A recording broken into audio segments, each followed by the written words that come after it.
A crowd of people stood near the dilapidated house. A dark-skinned bald man called the building pathetic, while his comrades laughed maliciously at the fact that they had taken everything they could sell from the house. When the woman with the sobbing child asked why they were doing this to her, the black man replied with a grin that the owner apparently had not told her anything yet. When the thief smiled disgustingly at the woman, a knight in armor with a sword approached behind him. He waved his weapon in despair, upset by the thieves' actions. The knight shouted that they should not lay a finger on his family and home. The dark-skinned intruder waved his hand, ordering him to bring him a hammer. The knight, hearing this word, was stupefied with fear and looked up. He saw a menacing-looking Eric carrying a huge stone on his shoulder on an iron spear. The knight put his sword to Eric's chest and babbled that, despite the closure of the guild, he was still a hunter and could deal with the young man. The man's sword seemed like a toy compared to the size of Eric's body. The young man, looking coldly at the knight with dark eyes, ordered him to step aside. Eric moved on, and the knight was stunned that the sword did not even pierce him. He did not understand how a person could have such a body. Watching the hammer strike create a high explosion,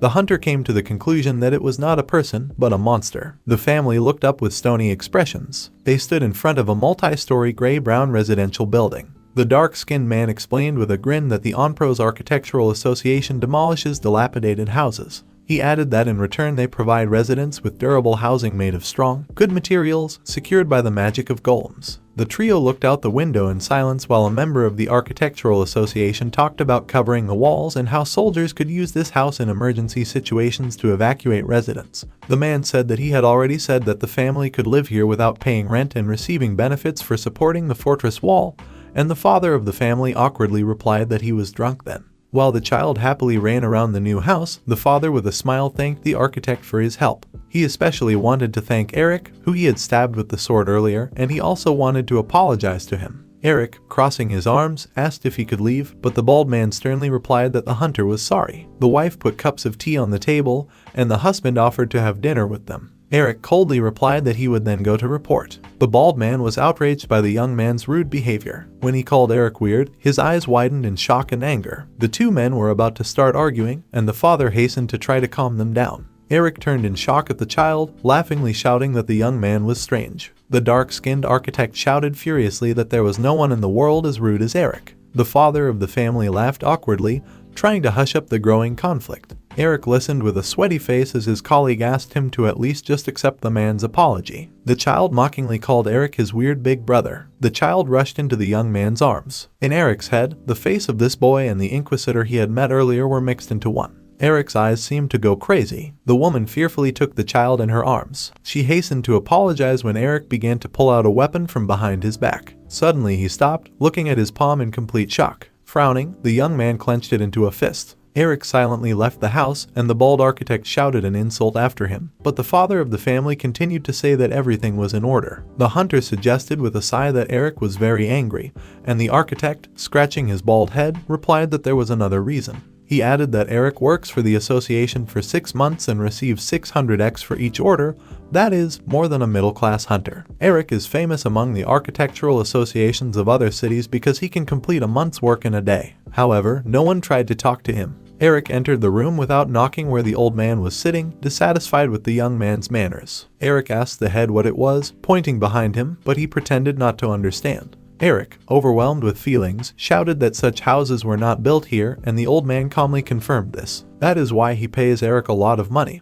But this does not change anything, because the young man never speaks and everyone thinks that he is mute. In a fit of rage, Eric threw the glass of water on the table at the wall. The young man's face twisted with anger as he shouted that the old man was playing with him. The table cracked under the pressure of Eric's hands, who was desperate that after the old man mentioned the Rocky Mountains, he did whatever he wanted for 5 months. The young man had already broken half of the table, but the old man sat silent and motionless. Papers flew in the air. Eric lowered his head, asking what he needed to do. The old man, looking at this picture, concluded that the young man was pathetic. The head pressed his fingers between his eyebrows, saying that 40 years ago everyone lived normally. Eric was not surprised that the old man knew about his true nature. An elderly man approached the window, wondering if Eric knew why he slept poorly, hid while he ate, and did not talk to anyone. Eric answered hesitantly that the reason was because he was from another world, but that was the wrong answer. The old man looked carefully at the buildings outside the window, saying that Eric could not live like ordinary people. The head said that the aliens only see hunters, and that 40 years ago there were many more people with jobs that had nothing to do with hunting.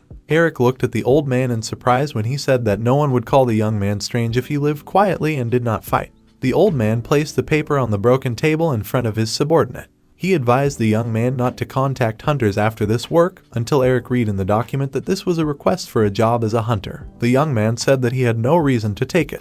The old man sat down at the table and replied that such work was useless for him now. The head pointed his finger at Eric. Suddenly the door to the office opened and the young man turned around. His eyebrows went up and his eyes went wide. Addie stood on the threshold. Eric was amazed by the arrival of an old acquaintance. The magician's face lit up with joy when he saw that Eric was all right. The stunned young man began to whisper indignantly how Addie's was able to find him, despite his covered face, and the old man replied that a piece of fabric would not hide such a mountain. The old man, putting on dark glasses, said that Addie's had come so many times that he finally decided to listen to him, but added that the magician would no longer disturb the young man. Eric felt sorry for Addie's, looking at him with an innocent smile, but he wanted him to forget about him. Addie's still could not contain his joy from the meeting and formally introduced himself. The old man replied that he knew that Eric was a hunter. The head of the Architectural Association added that Eric now works for him and is his family. The old man furiously slammed his fist on the table, not wanting to give up the young man. Addie's hastened to calm the angry old man and explained that this was his personal request, since there was a misunderstanding between the two of them. When the old man asked what Eric had to do with Addie's, the magician looked pitifully at the former hunter, who turned away with a sour expression and said that they were on different teams and did not know each other very well.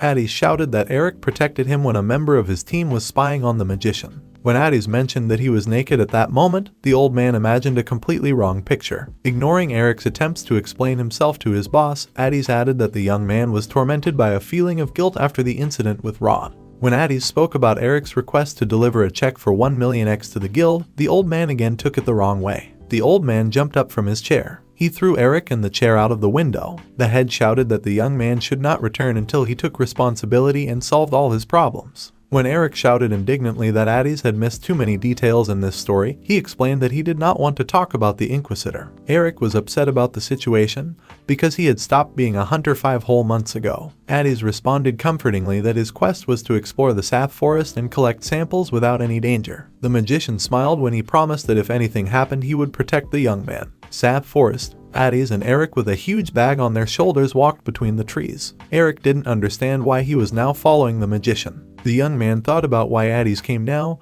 although 5 months had passed since the last trouble. Eric remembered the old man's words that everything would be fine if he didn't act suspiciously. In the bushes sat a cute Kellogg, a low-level monster. Eric was touched by the creature, which grabbed his hand with its fangs. While the Kellogg was furiously gnawing on Eric, he asked Addie's with a joyful smile if they could take this creature as a sample and grow it. Addie's, in response, only with a straight face used a fireball, raising fire around himself. Running up to Eric, Addie's began to run around him, worrying that the young man could have been poisoned. When Addie's showed a flask with blue liquid, Eric was dumbfounded and asked if the magician's blood was the same color, but he casually replied that it was red. Thus, the young men continued their research. But Addie's, armed with a stick, burned everything in front of him. Burned it again. And he burned it again. While Eric looked at the fire with frozen amazement on his face, Addie's concluded that there were many dangerous monsters in this forest. Addie's turned to his companion, asking if he was okay. When Eric forbade the young man to use fire magic, Addie's hastened to put out the flames and calm his comrade, but he was adamant.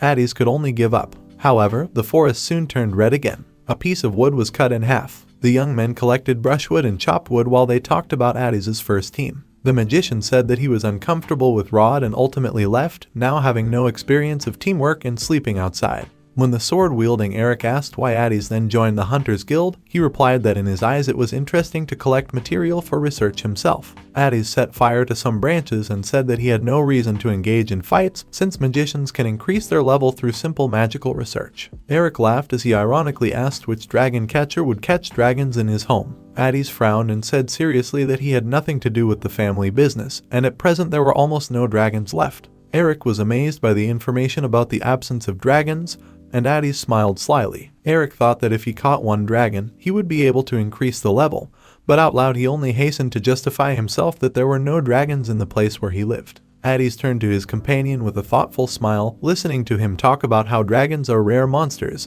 that they are difficult to see. The magician looked at the ant crawling along the branch. Eric listened in bewilderment as Addis said that dragons should be feared because they fly in the sky, flap large wings, and can burn the earth with their infinite mana. When Addis added that the real reason to fear dragons is that they increase their level by defeating their enemies, Eric realized that they are like aliens. Addis said detachedly that dragons are so smart that you can talk to them, and that they hide in order to survive. Eric listened carefully to the magician's words when he mentioned that dragons live alone. Eric remembered Ether and said that she talks well, but hides. Addis, hearing about the speaker and the wyvern, laughed until he cried, but Eric was extremely serious. Having caught his breath from laughter and lowering his head, Addis called Eric. The magician invited the young man to become a hunter again. When Eric said that it would be rude to return to Bjork, Addis put his hand on his chest and said that he was going to create a team. Looking at the ground, Eric asked what would happen if he ran away again. Addis suggested with a cautious smile that the young man was afraid that Bjork would find out his secret.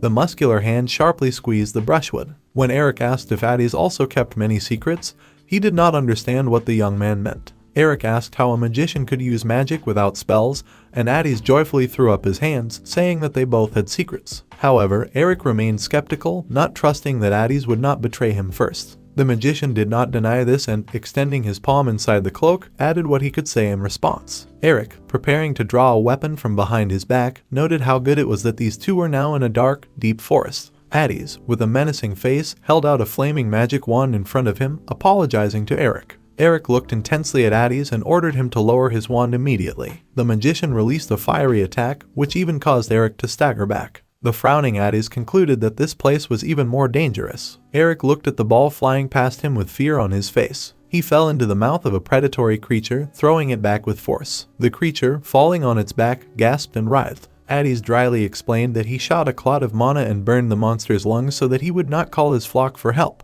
Eric was amazed at how quickly Addis figured everything out, because he considered him a fragile young gentleman who was conducting research at home. Addis replied briefly that it would be nice if Eric joined his team. While Addis stood on guard, Eric ripped open the monster's belly, surprised that the rich were interested in demonic stones. Addis, winding a long lock of hair around his fingers, said that today there are too many monsters walking around, although they usually do not approach people in the forest, which is why there are so few extermination quests in the guild. Eric realized the reason why the magician had previously burned them all, when suddenly he noticed something. When the young man looked closely at the corpse of the animal, he realized that it was from the dungeon. Addis angrily shouted at Eric, urging him to get the demonic stone. Two kobolds were sitting in the watchtower. The young men came to the conclusion that most of the monsters were in the village, although it was difficult to see them in such darkness. When Addis suggested that the kobolds had eaten all the game in the area and began to hunt people, Eric asked if there was a new dungeon nearby. Addis, looking through the telescope, replied that the appearance of a new dungeon would not go unnoticed in Onpros, but Eric still did not understand where the monsters from the dungeon came from.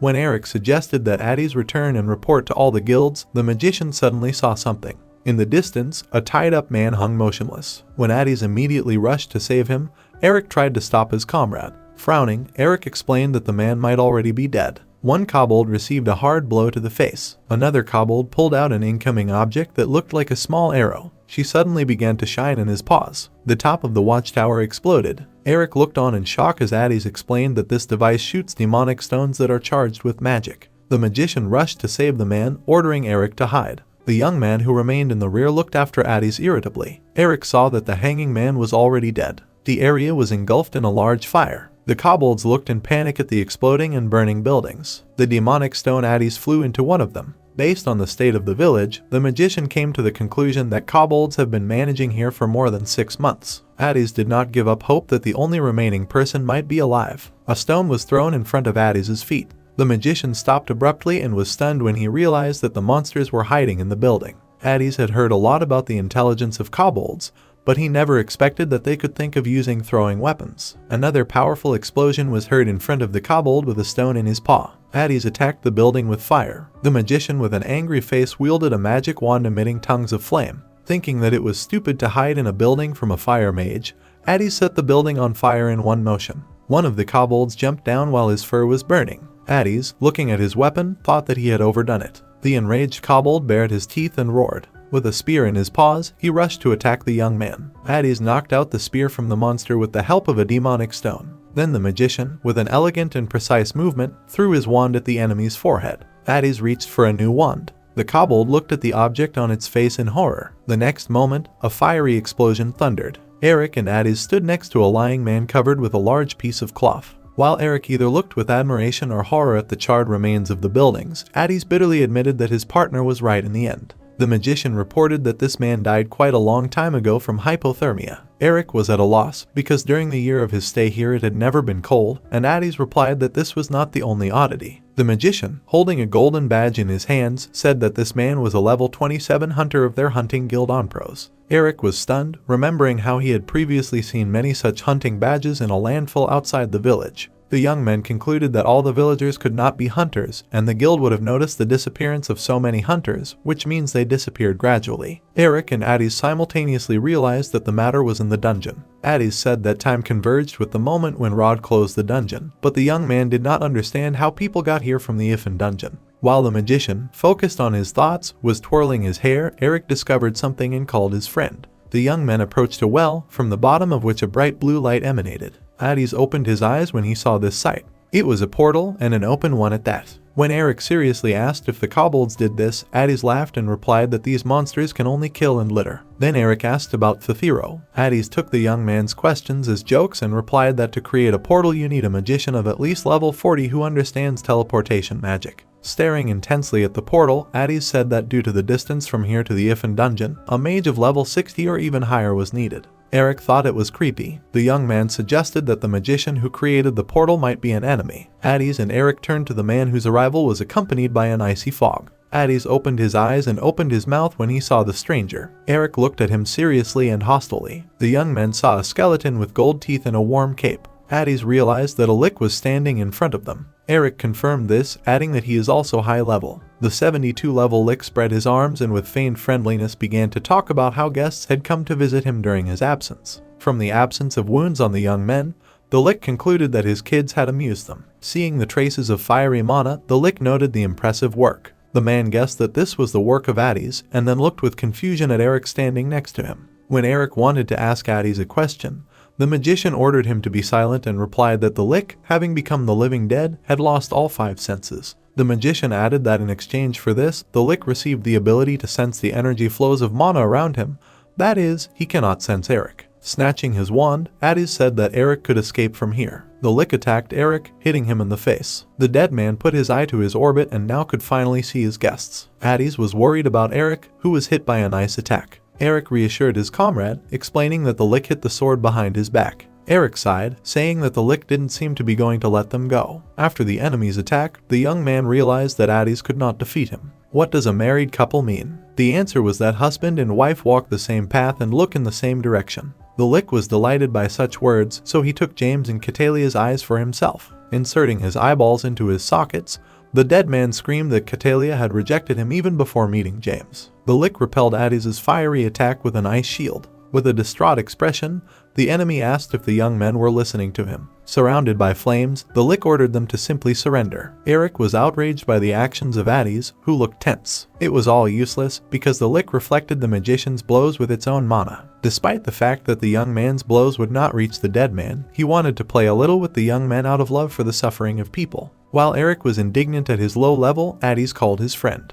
The magician fired a demonic stone from a device on his arm, telling Eric to run. The lick was relaxed, reminding him that all attacks were useless as the demonic stone rushed towards him. The dead man looked in horror at the object stabbed into him. Addis and Eric began to quickly run away until a huge explosion was heard behind them. Eric asked how it worked. Addis answered with a grin that they distracted the lick for a while, because physical attacks do not work against him, but there is no mana in demonic stones. Addis said that they should quickly take refuge in the forest, because there was a lot of mana there. Eric's face was distorted with fear. Then the young man realized that it was something else. Eric grabbed Addis by the wrist. The magician tensed, looking ahead. Eric stopped the magician when a dome of ice rose in front of the two of them. A huge magical wall blocked their path from all sides. The young men were imprisoned in this dome. While Eric marveled at the snowfall inside the ice prison, Addis seriously said that he was grateful for the rescue, but now was not the time for this. The magician began to melt the ice and said that if they stayed here, the young men would end up like that dead hunter. Addis looked at the wand in horror, amazed that the mana that had been in stasis had frozen.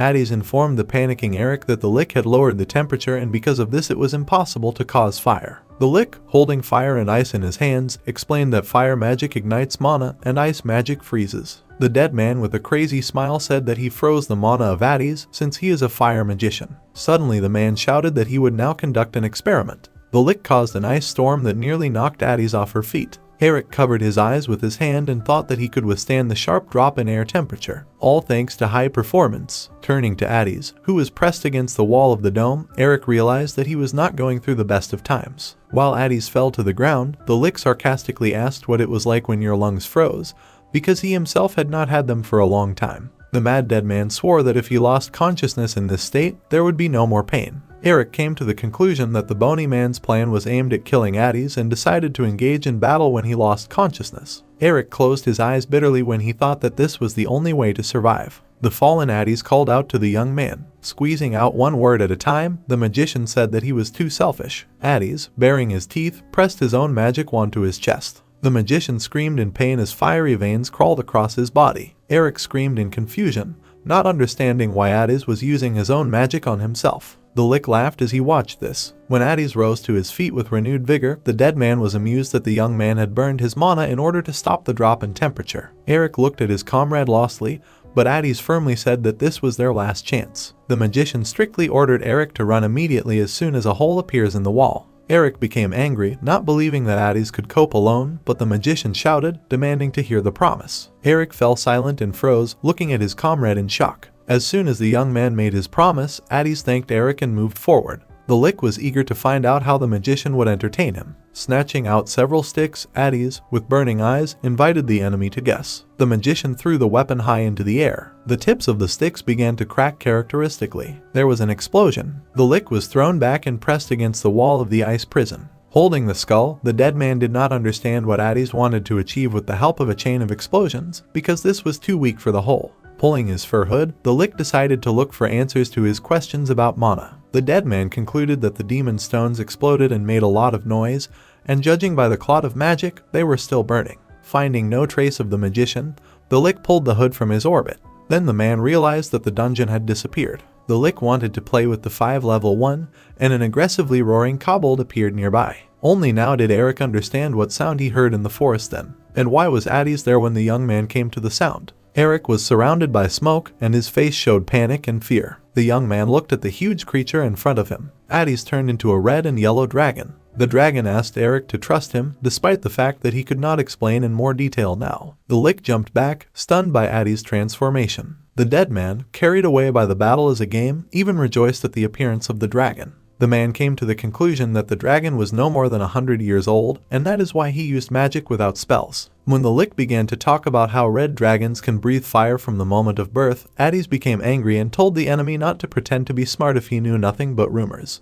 The lick, gathering magic in his bony palm, agreed that he did not know much, but considered the battle an excellent opportunity to find out everything. Addis took off, moving through the snowstorm. The lick laughed madly, saying that the dragon gains experience points by killing its enemies. Attacking Addis, the dead man said that if there was an opportunity to find out how it worked, he would definitely take advantage of it. The lick's skull lit up with a fiery glow. A powerful flame attack appeared in the air. She knocked down the dead man, and he thought that Addis was still a dragon, despite his young age. The lick thought that in this form the dragon's strength was incomparable to that of a human, which means it was not possible to freeze him. Looking at the dragon bursting with fire, the dead man thought that there was nothing more he could do. While drops of melted ice flowed down Eric's hair, the young man still doubted Addis's level. The fire dragon's level was 52. Addis jumped down, calling out to Eric. The dragon asked his comrade to hold out a little longer. Then the dragon spewed out a powerful stream of flame. The lick laughed again as the highly compressed fire mana approached him. The dead man jumped away from the attack, saying that only an idiot would fall for it. The lick reminded that this entire territory is overflowing with his mana. Pointing to the extinguished fire, the man explained that even the strongest blows of the dragon would not reach the target and he would get tired before he broke the dome. The dead man looked at the dragon, realizing that death was not part of his plans. When Addis, who failed to melt the wall, asked Eric if he was okay, he said not to worry about him. Eric thought that Addis's power had increased, and now the lick couldn't get away with it easily. Eric told the dragon to focus on the dead man, and Addis was outraged by these words. As Eric reached for the sword, many ice shards rushed towards his face. Addis protected Eric from the attack with a huge palm. The enraged dragon yelled at Eric, indignant at his low level. Eric couldn't justify himself and yelled back, still insisting that Addie's focus only on the lick. The lick circling Addie's was either delighted or amazed as his icy attacks continued. The dead man was so surprised that the dragon would expose himself to attack in order to save a man. Addie's curled up, hiding Eric from the lick's attacks, and ordered him to step back. Addie's admitted that his real body had not yet reached level 70. A fire stick stuck into the wall of the ice dome. Addie's spewed out several small fire attacks, igniting his wand. The battle-fueled lick has assumed that Eric is the dragon's snack, and he is angry that the dead man wants to take him for himself. Addie's ordered the enemy to shut up, directing a stream of flame at him. The dragon, cursing, shot fireballs after the fleeing lick, who noticed that Addie's even expressed himself as a human. The lick attacked the dragon with ice again and again. Addie's, fending off the attacks, listened as the dead man wondered why such superior beings should live, hiding on the outskirts of humanity. The lick considered humans to be weak, inferior creatures. The flames created a circle that enclosed the dead man. The man shouted that people should fear and worship. Without allowing the lick to finish, Addie's struck him with a huge fist. The dead man crashed into the ice wall, leaving a hole and cracks in it. Addie's sighed heavily as a small amount of flame came out of his mouth. The lick pulled away from the dent in the dome. As he fell headfirst, he thought about striking the dragon. Exhausted, Addie's fell heavily to his knees. The lick relaxed on the ground, saying that the blow was not bad, but it would have been even better if the dragon had a slightly higher level. Eric closed his eyes dejectedly, silently praying that Addie's would finally lose consciousness and faint when the dragon called him. Addie's weakly asked if Eric was afraid of him because he was a dragon. Eric smiled and replied that he had seen monsters much larger than Addie's. When Eric called the dragon a toy compared to other monsters, Addie's remembered the young man's words that there were no dragons in his homeland. Addie's would really like to hear about Eric's homeland, but his time seems to be up, and the dragon reminded the young man of his promise. Eric looked blankly at the helplessly lying dragon, while behind him the fire wand was ready to explode. The ice dome cracked and huge ice shards flew into the air. The lick's jaw dropped open, amazed that Addie's had blasted the ice wall from the inside. The dragon flew into the air, ordering Eric to run away until the dome was restored. When Eric did not want to leave Addie's alone, he furiously shouted that he had to stop the lick and again reminded him of the promise. Eric began to run away, looking over his shoulder at Addie's, who was about to fight to the death. Looking up, Eric thought about running away and coming up with a plan. The lick, sitting peacefully in the lotus position, was surprised that the dragon would go to such lengths to allow the man to escape. While Addie's watched Eric run away, the dead man shouted that all the magic he had prepared would go to waste. The dome was restored, and a new type of attack appeared above it, called the Ice Apocalypse. The lick raised his palm in front of him, summoning ice blades. Eric stood motionless as hundreds of ice blades rained down on him from the sky. The young man covered his head with his hands, wondering if everything had gone wrong, because he was sure that he could stop the dead man himself. Eric then suggested that it might be because he did not immediately tell Addie's that the man was already dead. Then Eric thought that the reason might be that he did not stop Addie's, knowing the level of the lick. A whirlwind of ice fragments mercilessly rushed towards the young man. Blood spattered in the air as Eric thought that he just wanted to live a normal life. The dragon, completely covered with ice blades pierced into it, completely covered the young man from attacks and saved him from death. Part of the huge ice dome was missing. The shards caused by the lick pierced deep into the dragon's bleeding skin. Eric's eyes widened in shock as he came to the conclusion that he wanted to live like an ordinary person. Addie's exhaustedly dropped his head to the ground. Eric was still standing with his hands on his head, not realizing what had happened. Suddenly Eric turned around, while despair was visible on his face. The lick extended a bony hand in the direction of the dragon. The dead man no longer laughed and was no longer amused by the battle, now it seemed ridiculous to him. The man stared blankly at the dragon, which was in fact a monster. When the bloody Addie's fell to the ground, the excited Eric rushed to his face. The young man screamed deafeningly, worried whether the dragon was okay. In response, Addie's only weakly expressed his joy that Eric was okay, and asked his comrade not to worry because dragons are very hardy. However, these words did not calm Eric at all, who looked at Addie's with anxiety and wondered how long he would hold out. Eric, under whose feet blood pools spread, thought that the ice arrows that had previously pierced the dragon's body had melted and thereby caused profuse bleeding. Eric was not sure that Addie's would be alive by the time the young man finished the battle if he waited until the dragon lost consciousness. Eric understood that even if Addie's remained alive, the available amount of potion would not be enough to treat such a large body. Addie's noticed Eric's lost face. The dragon wanted to apologize to the young man for not being strong enough. Eric listened with a stunned face as Addie's apologized for not keeping his promise to protect the young man. Eric didn't understand at all why the dragon was apologizing for something like a promise. A small wave of snow arose, enveloping the dragon and the man. Addis bared his teeth angrily, looking at the sky. The Lick, hovering there, preparing a new attack, scoffed at the fact that the dragon loved people even after all their training. The dead man saw no honor in the strong protecting the weak. While Addis covered the shadow in the shape of a huge human palm, the Lick said that weak people came up with this illusion only so that someone would protect them.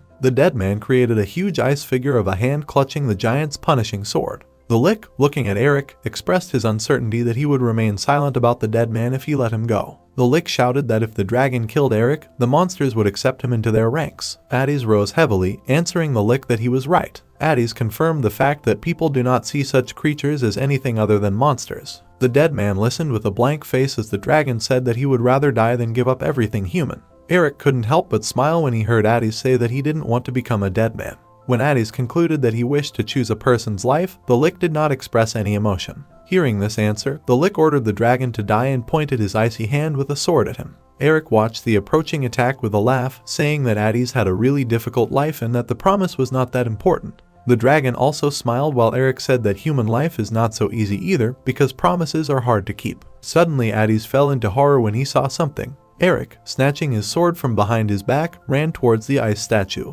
Addis was furious with the behavior of Eric, who was ready to engage in battle with the Lick. The young man burst into a bright smile, thinking that he too could live like an ordinary person. Addis watched in shock as Eric flew up. The Lick was not shocked at all because he was sure that Eric would die in any case. The dead man mocked the 5-level man, not believing that he could somehow distinguish himself. Eric, his face tense and focused, prepared to use the familiar horizontal strike. The Lick didn't have time to curse when his skull was pressed so hard that it cracked. Eric's muscular back was exposed as he held the weapon tightly in his hand. The young man split the ice statue in half with one movement of his sword. The dome shook. The next moment it shattered with a crash into many huge fragments. Ice pieces of the dome were flying in the air. When a piece of the statue stuck into the ground behind Addis, he looked scared and surprised at the same time. The dragon opened its mouth in shock, remembering that even its explosions could not destroy the dome, and Eric worriedly concluded that he had swung too hard. Addis looked at Eric, who crushed the ice dome with one swing of his sword. Addis was horrified, because even a dragon's blow could not take this Lick. Completely perplexed, Addis attacked Eric with questions about the young man's level, and he only replied that it was a long story. Eric smiled and told the dragon not to be offended, because they both hide their identities. While the remains of a bony corpse lay on the ground in the distance, Addis was amazed that there was magic that could deceive the measuring stone. Suddenly, green bonds began to burst out of the ground, enveloping Eric's legs. Tentacles connected the dragon and the man. The newly assembled skeleton said that he tried not to use this skill, adding that these tentacles do not let go of their victims until they drain all the life energy from them. The battered Lick, left with one eye, walked towards the dragon and man and expressed his displeasure at the fact that he would only receive their corpses for the experiment. When Eric expressed his surprise that the Lick was still walking after having his entire upper body crushed, Addis reminded him that the Lick's body was made of mana and could not be destroyed by physical attacks. The dead man reached for the ice shard, looking at his victims with a steely gaze. Suddenly Eric, tensing every muscle in his body, broke the hellish bonds. One of their pieces landed right on the top of the Lick's head, who even dropped an ice shard from his hands in shock. The dead man was amazed that Eric broke the hellish bonds with his bare hands. Eric swung his sword at the dead man, asking him a question about the levels. He was not upset when he realized that he had died for the first time, since his life on Earth was hell anyway. He was more careful about his second life because he couldn't afford to die again. Stealing the undead scroll required a special plan, and he conquered death and fear, or at least tried. Addis, watching Eric's attacks, said that, although he had seen it many times, he could not help but notice the incredible strength of the young man. The dragon expressed his admiration that Eric was able to destroy the tentacles with one blow to the ground. Eric said detachedly that he was sure that he had broken the Lick's bones. Looking at the dead man who had returned to his previous form, Eric realized that he had already managed to patch himself up. Maddened by fear of Eric, the Lick screamed, questioning whether he was even human. The dead man was taken aback when Eric said that so far only one person had suggested that he was not level 5. Eric said one possibility is that the Lick is a gifted diviner, and the second is that he is from another world. Hearing these words, the Lick hastened to flee the battlefield. As he flew away, he cursed over and over again. The deadman was amazed and scared that Eric, whom he thought was an ordinary hillbilly, had tracked him down, knowing that he was from another world. While the Lick still couldn't stop thinking about it, Eric appeared in front of him and swung a huge sword. From the powerful blow, the dead man flew away and fell to the ground, leaving behind waves of explosion on it. The waves of the explosion ran like a strip along the ground. Eric was chased by a panicking skeleton whose skull would sometimes fly off and have to be put back in place. Eric was angry because of how many normal people like him were suffering because of people like this Lick. The dead man with a cracked forehead turned around using magic. He created an ice doll in the form of a huge knight in armor. Eric dodged the ice statue, approaching the Lick. The young man swung his weapon forcefully at the tense-looking dead man. The blow knocked out his gold teeth and split his skull into small pieces. The Lick flew up under the force of Eric's attack. Baddies watched this from afar, admiring Eric's level of strength, which was incomparable to ordinary human strength, with his mouth open. Baddies tried to figure it out and suggested that Eric uses aura for such sword control. The young man, looking at the enemy in the air, could not understand why he was regenerating. The Lick was worried that Eric was going to give him to the Inquisitor in exchange for a reward. When the Lick began to bargain with the young man, he grabbed many small stones and yelled in anger. Eric threw stones at the dead man, who screamed deafeningly in pain. When the young man, irritated by the enemy's regenerations, remembered the hellish dogs, Addies, in the distance, advised him to use aura. The dragon shouted that the Lick's body was made of mana, and it could be neutralized if the flow of mana was interrupted with an aura. While the Lick, who had fallen to the ground, grimaced in pain, Eric answered the dragon that he knew that the swordsman could use mana, aura, prana, or physical strength after raising the level. When Eric shouted that he could not use all this because of his 5th level, Addies thoughtfully scratched his forehead with a claw and tried to explain the principle of the aura. Suddenly the dragon's eyes widened and froze when it realized that Eric couldn't use aura. The Lick had an identical reaction. Ice shards flew towards the young man. Eric immediately repelled the attack, telling the dead man that it was useless. The skeleton shouted back that the attacks of the young man without an aura were also useless. The Lick decided to attack the dragon, and icy blades rushed towards Addies. Addies swore and told Eric not to worry about him. The young man did not understand how he could not worry, and Addies said that the Lick wanted to increase the distance between them. Eric, covering Addies' muzzle, froze tensely. The Lick created many large ingots of ice in the air. The dead man shouted that Eric couldn't use aura because he had a normal human body. Having created a terrible magical mechanism, the Lick shouted that Eric would not be able to block the mana itself, unlike the liquid created by it. The skeleton's blue magic began to thicken. He went completely crazy, saying that he was going to compress the mana and release it at the young man. A huge stream of magic rushed towards the dragon and the man. Addies covered his eyes with his limb. The dragon was stunned when he did not wait for the attack and looked ahead. Eric picked up a huge stone and used it as a shield against the Lick's blow. Addies was amazed that Eric dug through the earth with sheer strength. The wall behind which Addies and Eric were hiding would not last long. Addies ordered Eric to step aside, because without using the aura the young man would not be able to kill the enemy. Eric, raising his sword, calmly addressed the dragon. The young man drew his attention to the fact that this skeleton looked dirtier than the first time they saw it. Eric decided to come over and take a closer look. The young man walked through the streams of mana. Addies, shielding himself from the flows, did not understand his comrade's behavior. The stone wall cracked under the impact, creating an opening. The Lick froze in horror at what he saw. He saw his mana flow being cut by something in the distance. The dead man was seriously frightened, but still stood silent and motionless. Eric, sword in hand, advanced through the mana. The young man put his weapon in front of him. His sword crushed the Lick's ice structure. Eric grabbed the bony throat of the enemy, taken by surprise. Throwing his weapon over his shoulder, Eric looked at the dead man with anger. The young man grinned when he saw the cracks appearing on the skull. The Lick looked with fear at Eric, who grabbed him. After a strong blow, the Lick looked anxiously at Eric with his only eye, until he, noticing the cracks in his skull, concluded that his opponent would no longer be able to use regeneration. The skeleton opened its bony jaw with yellow teeth, emitting a heart-rending cry. The guy, surrounded by discharges of blue lightning, without taking his blue furious eyes off the dead man, watched his suffering. Huge crystal blocks began to grow from the ground, lifting streams of sand into the air. The main character flew away as these stones grew, while the Lick aggressively shouted for the guy not to joke with him. Moving his bare skull with one eye to the side, the dead man loudly announced that he had killed countless high-level monsters. While the air was shaking from the growth of crystal blocks, the skeleton furiously added that he didn't want to die at the hands of the jock. He didn't know how to do anything. At one point, the Lick's speech was interrupted, and he looked at his bony legs, with horror not finding any bones below the knee. He watched the guy's actions with fear, his only eye bulging. While the dead man lay on the ground in the trench from the impact, Eric appeared in front of the crystals in the cloud, holding something long in his hand and walking towards the magician. The main character came closer, looking at the dead man with blood-red eyes, and in his hand was the lost ankle bone of the skeleton. He, seeing this, screamed in horror, backing away. The guy brought part of the Lick's leg directly to the blade of his sword and began to grind it down, leaving sparks. The dead man, observing the unpleasant spectacle happening to part of his inanimate body, screamed heart-rendingly, begging him to stop. Eric was very amused by the skeleton's reaction, and with a malicious smile, he moved the bone along the blade of the sword faster and faster with such force that fire burst out from under it.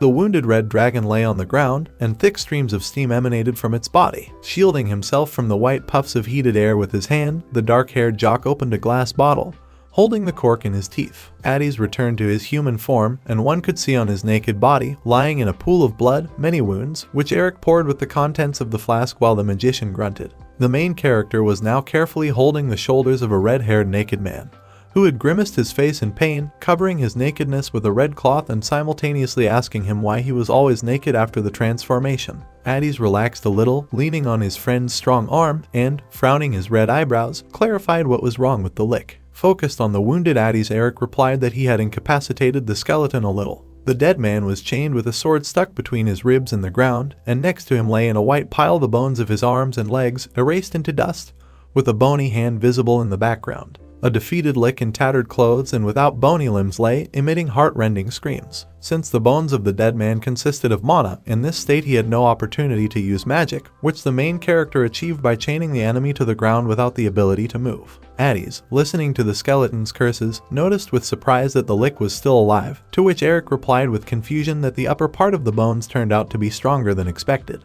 The main character looked at the red-haired magician with a stupid look, looking terribly lost. Then Addy's laughed slightly, closing his eyes and concluding that it was difficult to take an enemy hostage without killing him. Eric opened his brown eyes wide in bewilderment when his interlocutor said that if the enemy was a dragon like him, he would not be able to kill him. Addy's curiously rushed towards the skeleton, covered with a red jacket tied at his waist, when Eric suddenly realized something and reached out to the guy with his hand. The dead man, chained to the ground with a sword, noticing a red-haired guy walking towards him, maliciously noticed that in human form the dragon was looking down on him. The magician placed his hand on the guy's thigh bone, combining the circulation of mana from their bodies into a single flow. Addy's, surrounded by bright discharges, cast a furious glance at the skeleton, who again screamed heart-rendingly, throwing his skull back in pain. Watching with disgust the screams of the lick, from whose mouth a blue glow was coming out, Eric admitted that he had no idea that a skeleton could feel pain. The focused Addy's explained that for an ordinary person a blow with such an amount of mana is not dangerous,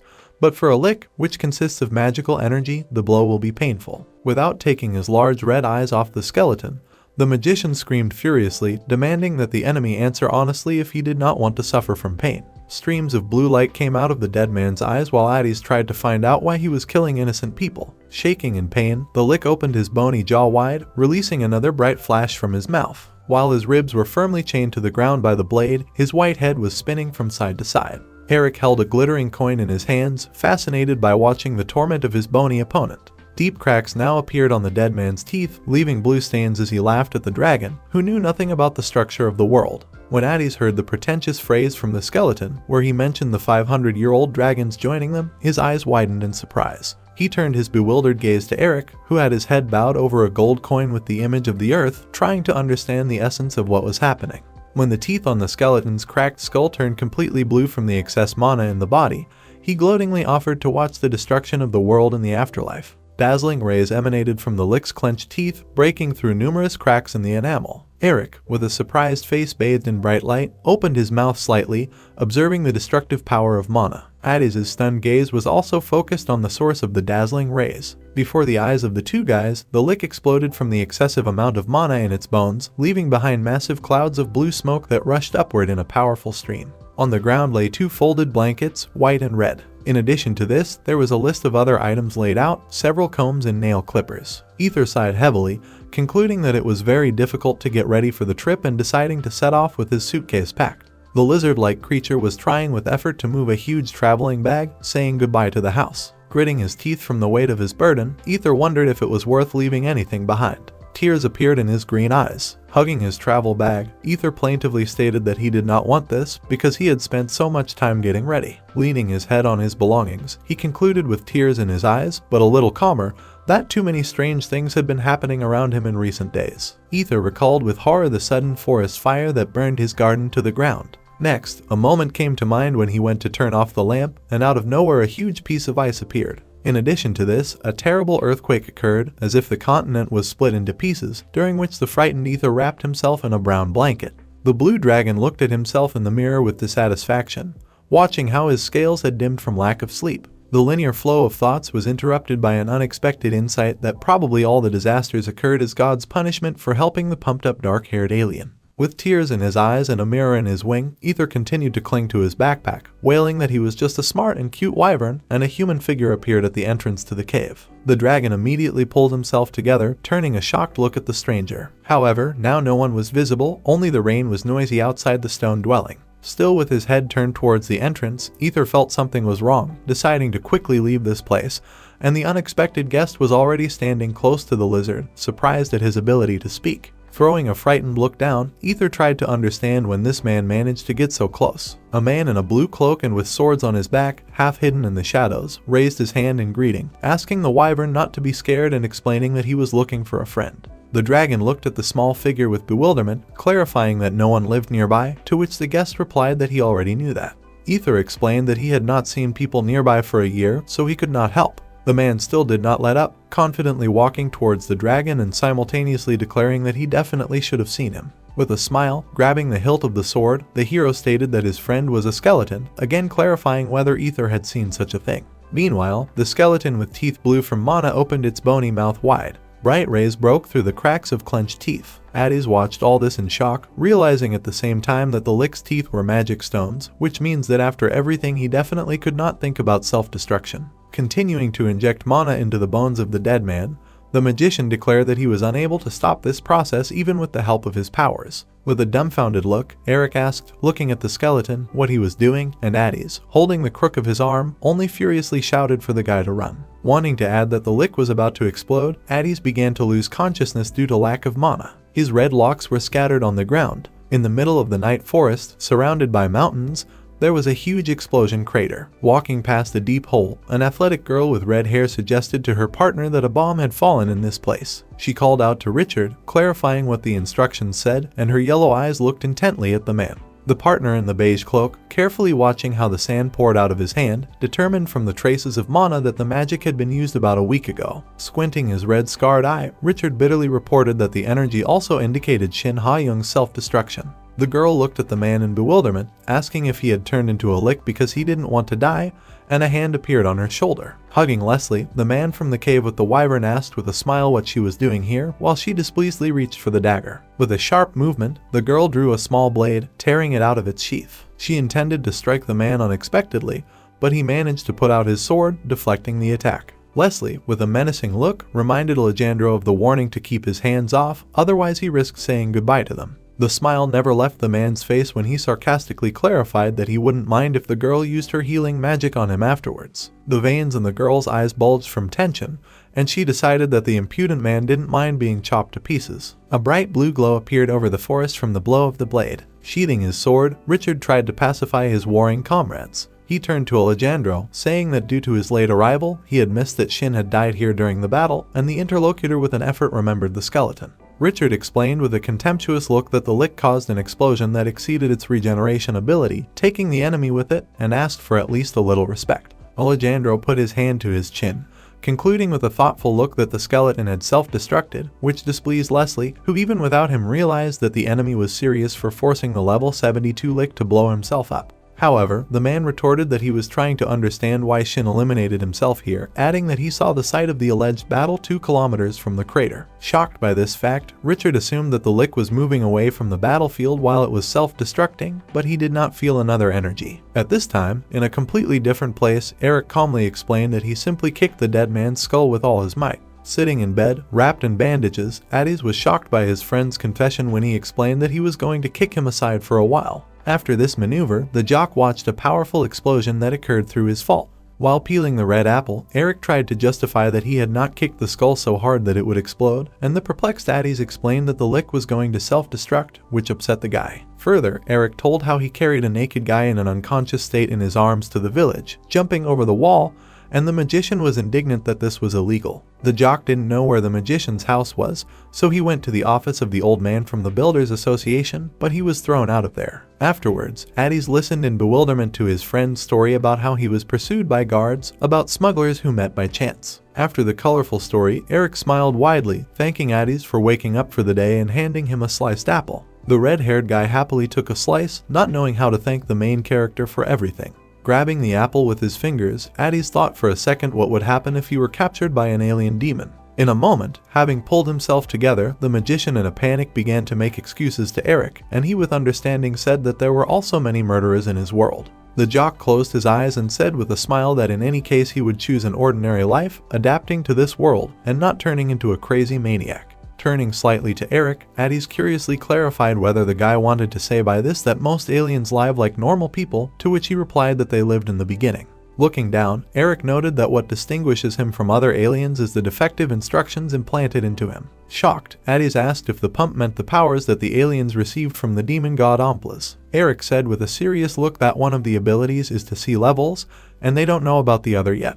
Addis, thinking about the guy's words, tried to understand what could make the aliens kill or follow the orders of the demon god in a timely manner. Eric rose from his chair, simultaneously declaring that the fault of his reflection, as a fifth level, was also a broken instruction. Addis raised his huge red eyes to his interlocutor with pity when he said that he had no idea how serious this defect was. Eric jokingly added that he has the potential to go crazy and become a killer at one point. Heading towards the door, the jock concluded that communicating with him would not lead to anything good, and the bandaged man extended his hand in an attempt to stop him. Without turning to Addis, Eric said that he had saved enough money and now saw no reason to stay in the village, finally asking him to take care of himself. Out of indignation, the magician squeezed the pink blanket with cherries with his bandaged hand. Hanging down, he said that his name was Addis Emphater of Ragnarok, drawing Eric's attention to himself. The guy turned in bewilderment at the red-haired man, who continued that he was a descendant of fire dragons, known for fulfilling obligations. Turning towards the departing guy, he raised his fist, ending his speech with the fact that fire dragons also never forget debts. After this monologue, Addis stared at Eric, frowning a little in anticipation of a reaction to his words. Eric looked at the magician with a smile, calling his real name Ryu Hanbin. He added that he was a military veteran, after which he left Addis alone in the room in complete despair. Stars and nebulae were visible in the dark night sky as a carriage pulled by several horses drove into the stone arch. A document was passed from one hand to the other to the construction organization with instructions to deliver the cart to its destination. The old man stood by the cart, giving Eric further instructions about obtaining new documents while he reached for the lantern. After the words about selling the cart, the main character looked at the elder in shock, asking where to put the money next, to which he asked with a chuckle to keep it for himself, tired of the guy's problematic behavior. Illuminated with happiness, Eric held the reins in his hands, assuring that he would not remain in debt. Looking at the guy, the old man with a serious face asked him never to kill a person. Frowning his gray eyebrows, the elder explained that in this case he would turn into a monster. Eric looked with understanding at his elderly interlocutor, illuminated by the yellow lantern of the cart. Having left the arch, the main character loudly announced that he would return, and meanwhile the old man walked measuredly towards the village. For a moment, the elderly man stopped, and there was already a grate on the arch. He raised his head to the sky strewn with stars, and while a comet flew past, he turned to the goddess with a request to protect the people. Under the same sky in the forest near a pit stood a wyvern. Richard, focused on finding clues, discovered only Shin's magic and traces of weaker magic. The muzzled wyvern was in despair, lamenting that of all the possible people, she had been captured by the Great Land. Placing her hand on Ether's mane, Leslie confidently said that the lick would never lose to such weak magic, clarifying the reaction of other energy. Holding the dragon's white hair, Alejandro asked with a smile if he didn't say that he checked for other auras, pranas and powers. Richard incredulously asked his partner if he meant that the lick's bones were broken and crushed by physical force alone. While Richard ran his fingers through the ashes of his deceased comrade, Alejandro explained that there are some creatures that surpass the lick in physical strength. While the man in the beige cloak looked at the yellow screen that appeared, the interlocutor suggested that Shin could well have been turned into powder by a dragon that had lived for 500 years. Richard looked at Alejandro sternly when he said that it was necessary to look for the dragon by following the traces of blood on the ground. The action takes place in the forest, the rays of the sun break through the lush foliage of the trees, and the main character laments. He did not understand how he could move further on the cart with a broken wheel. While trying to fix the wheel, the guy was loudly indignant, which attracted the attention of several armed men in the bushes. The leader of the gang sent 2 men straight to Eric, not wanting to wait until he died of hunger. Walking in a holy shoe from the bushes to the cart, one of the robbers turned to the main character. The leader stood with an axe at the ready, offering the detached guy help with fixing the wheel, and 2 subordinates stood behind the boss armed with a pitchfork and a bow. Raising the axe, the main robber began to lick his lips contentedly in anticipation. At this time, Eric suddenly dropped under the cart, trying to get the wheel, and it began to shake. While installing the wheel back on the axle, the guy did not even turn towards the gang of robbers, and everyone except the frightened leader hurried away. The cart, drawn by 2 horses, continued to follow the sunlit forest road. Watching the main robber with a bump on his forehead, who now acted as a coachman, Eric could not get enough of the fact that he no longer had to worry about the road. The appearance of Mr. Gardner caused relief for the protagonist, and the robber himself was now dissatisfied not only with the failed attack, but also with the fact that his name Kaliner was pronounced incorrectly. Then Eric threw a gloomy look at the robber, distorting his name as offensively as possible. Kaliner looked to the side with huge eyes, pointing his finger and trying to draw the guy's attention there. Eric, admiring what was on the side, exclaimed that this place was much larger than Onpras. To the left of the cart, a huge gorge with an underground crater valley ran through the city of Iton. When asked about the danger of building a city right above the entrance to the dungeon, the robber explained that the entrance is at the very bottom of the gorge, so monsters very rarely rise out. Eric could not take his eyes off the huge gorge, thinking that it would not be easy to go down there, and meanwhile Kaliner announced their arrival. At the entrance to the city there was a large traffic jam of carriages and carts, so it was difficult to get there. Parrying, Eric said that he had all the documents, and at that time Kaliner was already running in the opposite direction from the city. Turning back, he stopped, frightened by the fact that he almost got caught at the checkpoint, and his bald head was resting on someone's chest. Kaliner was terribly frightened by such an unexpected appearance of Eric that he sharply recoiled, trembling all over. With an incredibly pitiful face, the robber looked at the guy, begging him to let him go, otherwise he would be executed in the city. Eric was greatly embarrassed when the leader of the gang knelt in front of him and began to bow, and he said that harsh rules reigned here. At the bottom of the gorge there is a prison in which all the criminals of the north are imprisoned. It is infested with real monsters, and therefore such a small caliber criminal as Kaliner simply will not survive there. But in addition to all the crime, there was an alien there, imprisoned with special severity, and even the prisoners are afraid of him. Eric was shocked by Kaliner's story, and he continued to escalate, fearing death at the hands of this demon. Looking in panic at the approaching guard, the robber held onto Eric's clothes, pressing for pity. At this moment, the guy quickly put a bag in the desperate man's hand. Eric explained to the controller that the fool behind him had screwed up the task by taking out the pass given by the old man. When the guard was already returning back, the main character said after him that he had come here for a short time on business, and Kaliner wondered what this bag of money was for. Without turning to look at the robber, Eric recalled that when he started a new life, he did not have a penny in his pocket. When the touched Kaliner bent over the bag of money, sniffling, the guy advised him to quit robbery and find another occupation. Eric left the robber guy, touched by the kindness, behind, and he assured that he would use the donated gold for good purposes. Quite moving away, the main character became slightly embarrassed. The realization suddenly came to him that he had given Kaliner the gold, and to check his guess, he reached for his wallet. The bag he was left with contained only copper and silver coins. In a panic, he tried to find the robber, calling out to him in the middle of the road and shouting that he had mixed up the bags. Not far from the hero was a yellow sign in an incomprehensible language. He also noticed a group of people, each of whom was holding a wooden sign with information mainly for hunters. At the entrance to the city there was a crowd of motley personalities, among them was Eric. He was in absolute despair, realizing that he could not live on the remaining money. With a downcast look, he realized that he would most likely need to go to the Builders Guild again.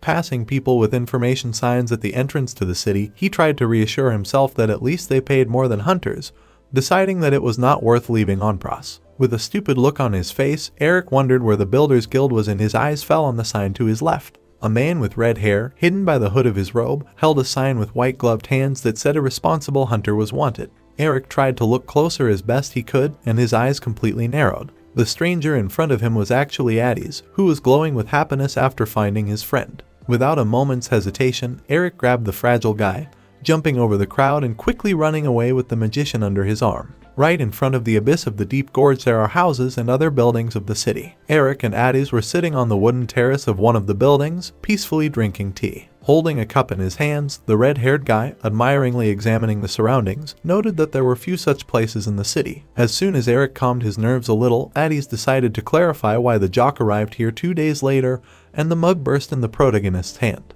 Eric began to scream heart-rendingly at Addis, who was peacefully sipping tea, that he had completely forgotten here, even though he had been here for 2 whole days. The magician looked at his angry interlocutor with his big red eyes in bewilderment, not understanding the reasons for his excitement and asking whether the chairman of the Builders Guild had told him anything. Eric clenched his teeth with tension, recalling in his memory a night conversation with an old man who mentioned a contact that the guy needed to find. Realizing the situation, the main character said with dissatisfaction that nothing good would come from their further cooperation. Looking at the house, Addis complained that in this case he should have bought it in vain, and the calmed Eric clarified whether the magician would be the leader. When the Muslim headed towards the door, Addis shouted that he could not be a leader while his comrade was there, to which he objected that he was a 5 level. Finding themselves in a room with green wallpaper, the partners continued the discussion, discussing the future. Eric, who wanted to level up, said with annoyance that some monsters don't even give 1 point, and then asked for water, and Addis said to take it from the refrigerator. There was a white cooler in the kitchen, which was a big surprise to Eric. He exclaimed with a dumbfounded look, not believing that refrigerators exist in this world, and his partner was disappointed that the aliens were looking down on this world. The guy approached the refrigerator in fascination, simultaneously remembering how he had lost all hope, being locked in the Rocky Mountains, but now he would finally be able to get cold water and ice at any time. Eric enthusiastically reached for the white door, eagerly wanting to open it. However, it was reported that the player does not have enough level, at least level 10 is required. Then Eric burst into rage, deciding to throw out the refrigerator, and Addis, in a panic, tried to stop him, explaining that any magical device has requirements. The magician threw a look of bewilderment at the angry guy when he said that there is nothing in this world that does not require a level. Now Eric was banging his head against the refrigerator in despair, while Addis was thinking hard about his partner's words, coming to the conclusion that these basics were used to create the dungeons. The main character turned his head towards the red-haired guy, not understanding what he was leading to, and a dent was visible on the refrigerator door. Addis explained that he was thinking about a place where it would be safe for the alien to be without hiding his identity. Eric, with his mouth open, looked at Addis, remembering that there was no device capable of hiding the level, but he explained that everything was much simpler. Looking piercingly at the main character, Addis said that they would get rid of Hambin. There was a beautiful building in the city, on the sign of which there was information that the Heightened Hunters Guild was located here. The merchant of armor and shields, as well as the buyers, looked at one place in shock. Everyone's attention was focused on the counter, next to which stood a man with long red hair. The girl standing behind the counter, smiling sweetly, told him that registration for the hunter was completed. Addis stood in front of her, looking at the orange card and thanking her, causing the employee's cheeks to turn purple. While she watched the client in admiration, her colleague looked at them with envy, wanting to be next to such a handsome man. Eric stood gloomily above her without a jacket, and all his muscles were visible, which forced the employee serving him to turn away in horror. While everyone was staring at the half-naked customer, the woman behind the counter begged him to put on something. However, the request was rejected, and Eric's appearance became even more stern. The employee tried to do her job of determining the level as quickly as possible, without looking up at the pumped-up guy opposite and looking for the test stone. 2 men at a distance were intensely discussing a guy who showed off his body without hesitation. At this time, the confused Addis intended to exempt his partner from testing with the stone, but the employee explained that then they would not be able to register the bull as a hunter. The magician watched his friend with puppy dog eyes in anxious anticipation. Eric picked up the stone from the counter, showing it to the bewildered employee with glasses. Then the guy, gritting his teeth, sternly said that this stone is evil. He said furiously that he would not allow this evil magic to touch his pure body, crushing the artifact with one hand. Everyone around was shocked by the action of the jock, watching as fragments of stone flew from his fist. In front of everyone, Eric destroyed the hardness. Breed, continuing to stand at the counter, but what amazed the 2 men more than that was the fact that the guy called the test stone evil. A wave of discussions passed through the crowd regarding Eric's behavior and appearance, which Addis listened to with a smile. The employee with glasses, afraid of being rude, put her hand to her chest and decided to clarify something. She cautiously asked the smug Musliman if he was one of the legendary race of Walter warriors, and Addis looked at his partner with confidence. We are transported to the recent past, where Eric was lying on the roof in his shorts, sunbathing in the sun, and a red-haired magician sat next to him in a huge hat. The main character asked with bewilderment whether the tan and lack of clothing were related to his disguise as Walter's race. Hidden from the sun by long clothes, Addis explained that warriors are famous for their golden muscles, while the guy doubted whether he even looked like them. The red-haired magician said that Walter's tribes come from the desert. People present them not quite adequately, exaggerating all sorts of features. After explaining about Walter's family, Eric was outraged by the absence of a father in it, and Addis described Eric, which outraged the jock. Hugging his knees, the main character indignantly asked what was the point of walking around half-naked and embarrassed to death. Addis happily told his partner that if people saw Walter as a warrior in him, then he would no longer have to hide his level, having become famous and eventually meeting 6 goddesses. When the confused Eric remembered the test stone, Addis explained that the guy would have to break it. While the main character was perplexed by the words of the magician, he said with a soft smile that he would take care of the rest himself. Events returned to the present time. Addis, with a satisfied smile, glanced sideways at the crowd behind, who admired Eric, mistaking him for the warrior Voltaire. Because of the broken stone, the employee was in shock, which the red-haired magician noticed. Eric quickly apologized with a pathetic look, and Addis awkwardly explained that everything was still new here to his friend. The red-haired intermediary explained that Walter's tribes were prohibited from dealing with magical artifacts, and Eric confirmed these words, while Addis assured that they would compensate for the damage for the stone. Embarrassed by the conversation with the handsome man, the girl with burning cheeks turned away, saying that the guys would not be able to work as a team without Eric registering as a hunter. The magician, holding up a gold medal with a dragon, joyfully replied that his friend did not need to be registered as a hunter, but could also be registered as a guard. The dark-skinned Muslim watched the flow of the conversation with bewilderment, pondering certain actions of Addis. When the employee asked for Mr. Bannister's documents, Addis said with annoyance that he had accidentally left them at home. Using his charm, the magician turned to the girl behind the counter, asking her to keep this a secret. The employee was blinded by the beauty of the incredible visitor. While both girls behind the counter took turns trying to get Addis on a date, Eric stood to the side, annoyed that his partner was so popular. Next, the jock scratched the bridge of his nose, believing that Addis should be grateful, adding that he should have foreseen the unattractiveness of the pile of muscles for girls. However, the disgruntled man was bombarded with offers of a different kind. The crowd aggressively tried to place Eric on their team. While the main character was showered with attention as well as proposals, he noted in shock that this was not what he wanted. A heart-rending scream rang out throughout the entire building for everyone to get away from Eric and his body. In the city, surrounded by mountains, there was a gorge, at the bottom of which was the most famous dungeon in the north. There was a stone canyon in these parts. Streams of air came out of a crevice in the rock. There was space inside the stone. Light shone from the crevice. Inside the well with stepped walls is a huge building with a lever on the facade. Richard stood on the balcony, noticing that the place had grown. Without turning in Alejandro's direction, the man in the beige coat praised him for capturing the Rathnians and sheltering them.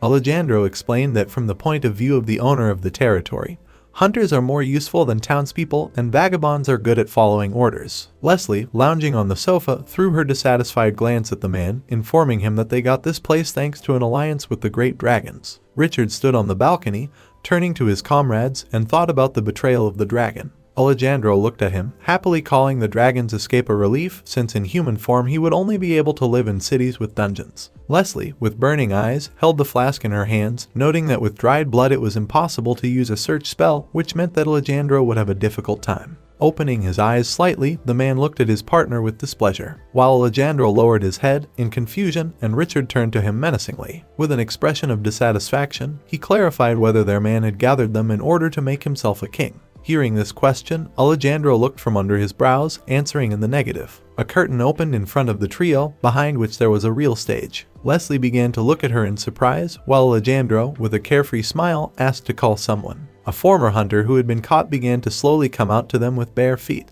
The shaggy man, behind whom the wyvern now stood, was tired of killing monsters, and he began to kill female hunters in the dungeons, but Alejandro managed to take him away from execution. The criminal turned to the boss who saved him from death, asking whether he had released him after carrying out the order. Alejandro assured him with a grin, while Leslie criticized the man's appearance and did not believe that he was level 37. After her partner's words, the girl once again carefully studied the shaggy man, this time stumbling upon something shocking. A mark was visible on the killer's neck, which is placed when an artificial guide is implanted. Leslie was greatly shocked, loudly announcing that she thought no one had survived such a procedure, to which Alejandro, beaming with joy, noted that the dungeon mining technique had been replaced by the human mining technique. Richard gloomily asked if the side effects of the implant had been minimized, adding that even so it was not what was expected. While the former hunter stood hunched on the stage, Alejandro noted his partner's resourcefulness and observation. Hearing about the sacrifice, the wyvern watching from behind the scenes began to cry. Tears flowed like hail from her eyes, and a voice nearby tried to at least a little ease her suffering. A dark-haired girl stood next to Ether, smiling softly at the dragon and telling him that there was no need to be sorry, while a tear dripped onto her neck from Ether's eye. Now this girl came barefoot onto the stage, holding swords in her hands. Seeing the victim appear, the shaggy man with a malicious look suggested that he needed to kill her, calling the boss's taste exquisite. Alejandro, with a malicious smile, clarified that while they were celebrating the release of the criminal, he had time to play around, giving the command to start the battle. Meanwhile, while Eric stood brutally in the office of the Hunters Guild, Addis, looking at him, jokingly announced that it was Dio. While the competitors approached each other on stage with artificial smoke, Alejandro was looking forward to the game. The man in a white t-shirt told his rival that at first he was very worried, simultaneously taking out a weapon hidden in his bosom. Then, looking at the yellow screen with the face of a maniac, he admitted that the more often he used the instructions, the more he liked it.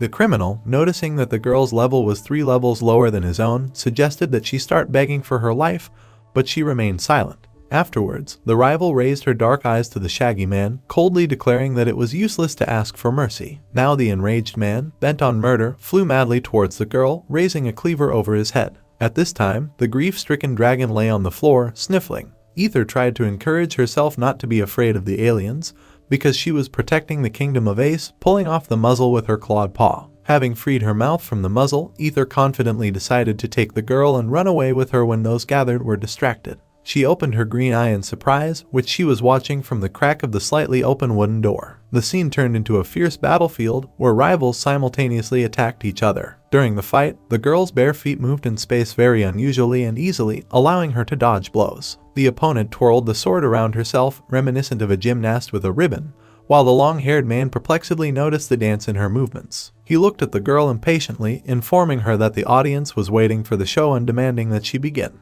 The girl held the blade right next to her, cutting off the dark strands with a sharp blade and giving the criminal time to enjoy the new hairstyle. The perplexed man with raggedly chopped off hair was shocked by such an action in his direction. But after a moment, bewilderment gave way to anger, and the man began to insult his rival for what had been done to him. Leslie watched the girl on stage in surprise, noting that she also uses instructions, and Alejandro added that her high level at such a young age is not surprising. While the girl continued her graceful movements, Richard was surprised that his partner had put into battle a guy who was only fit for experimentation. The face of the girl with the swords was impassive while the criminal continued to scream at her heart-rendingly because of the severed hair. The man dropped the cleaver, leaning toward the floor, and began to furiously threaten the girl with death while a blood-red glow emanated from him. The black-haired criminal's mark swelled greatly, and Alejandro said that he had gone too far, but this could not stop the anger. The top half of the man was now Takairo's monster while the other half remained human. Leslie was very shocked by the metamorphoses, because Alejandro said that he wanted to separate the human part, and he explained that the guy was half a monster. The man in the chair continued that this reduces all risks from implants to 0, while the half-monster on stage was preparing to attack. He pulled a clawed dark hand towards the girl, but she didn't even move. A strong blue discharge passed through the space. The girl used both blades to strike her opponent while Alejandro explained that separating the human part was the only way to avoid such effects. The monster screamed heart-rendingly, thrown back by a powerful blow from the swords. He lay defeated on the floor of the stage with lightning bolts all over his body, and his rival calmly walked away. The girl stood in front of the audience, leaning on her sword, and announced that the test had been suspended due to the loss of consciousness of her opponent. Alejandro, with a soft smile, asked to take care of it before the creature escapes, because there is no point in using it. Then Takairo, with a crazy look and hanging out his tongue, stood up and shouted that he was all right.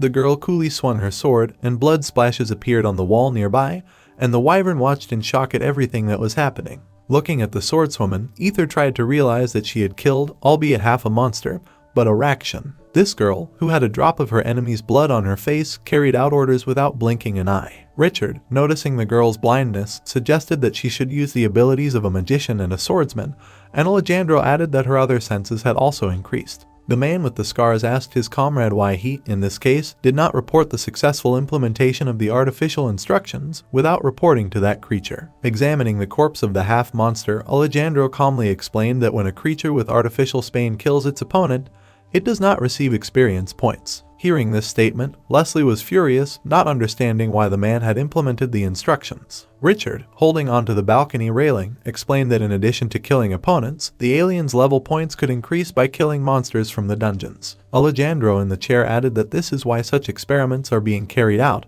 and the gloomy man with scars said that this ability appears from another source. Alejandro asked with a grin whether they were talking about a dragon core, to which Richard seriously said that this theory could not be tested due to an agreement with the creatures. A gold medal flew across the room. Richard tossed it to Alejandro, noting that if there was a traitor among the dragons, then that would change matters. The trending man said that the mistress gave this thing in case they killed the dragon, and Leslie curiously asked if her partner could handle it. Alejandro was incredibly happy, holding in his hands a valuable artifact shimmering in the sun. Richard and Leslie explained that the bringer had work to do, bidding farewell to Alejandro and wishing him luck in capturing the dragon and conducting the experiment. In parting, sitting on the railing, the daring red-headed girl showed her middle finger to her partner. While Alejandro was captivated by the artifact given to him, Leslie jumped down. Remaining in the chair, he held the medal in his hands, thinking about the fact that he would remain the last if he could not find the dragon. Alejandro was trying to figure out how he could find a dragon in human form without information about its abilities. He turned to the swordsman Ali, asking him to tell the wyvern to clean everything here,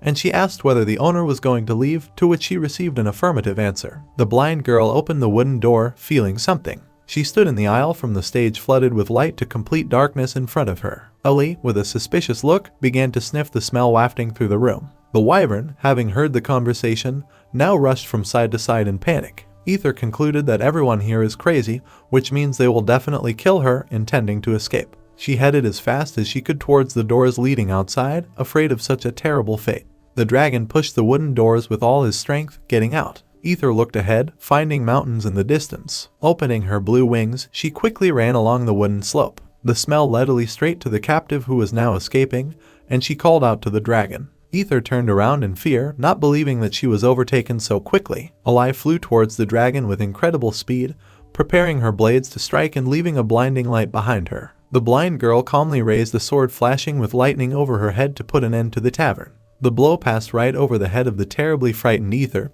who opened her mouth and widened her eyes. The lightning struck the wooden circle below the descent, but the dragon was already flying further and the blows did not reach it. Watching Ali attacking her from above, Ether, being at a safe height, exhaled with relief. The wyvern happily thought that the runway was quite short, but if the girl could fly, the creature would not have been saved. Suddenly, a rope of mana wrapped around Ether's paw, and she realized the terrible situation she was now in. The girl flew into the air, heading after the escaped dragon. The wyvern could not take its frightened gaze off her. Ali in the sky, holding onto a rope of mana, prepared to strike the escaped wyvern. She coldly said that the creature could not leave this place. Towering over the wyvern, Ali prepared to attack. With a serious expression on her face, she declared that the Ether would not be able to fly any further. On the wyvern's paw was a thread consisting entirely of aura. Hanging in the air, Ether asked if Ali wanted to say that she should sit on a leash. Indignant, the wyvern declared that she hated the sky, which limited her. Grasping her blade, Ali was amazed to see a talking wyvern appear before her. Pushing as hard as she could, Ether rose upward. Ali, flying behind her, ordered her to stop. Falling down, she continued to ask the wyvern not to fly higher. Turning around, Ether assumed that as a swordsman mage, she should land successfully. The wyvern noted that she was afraid of the presence of archers on the rooftops. Looking at the flow of aura that surrounded the expanses of the area,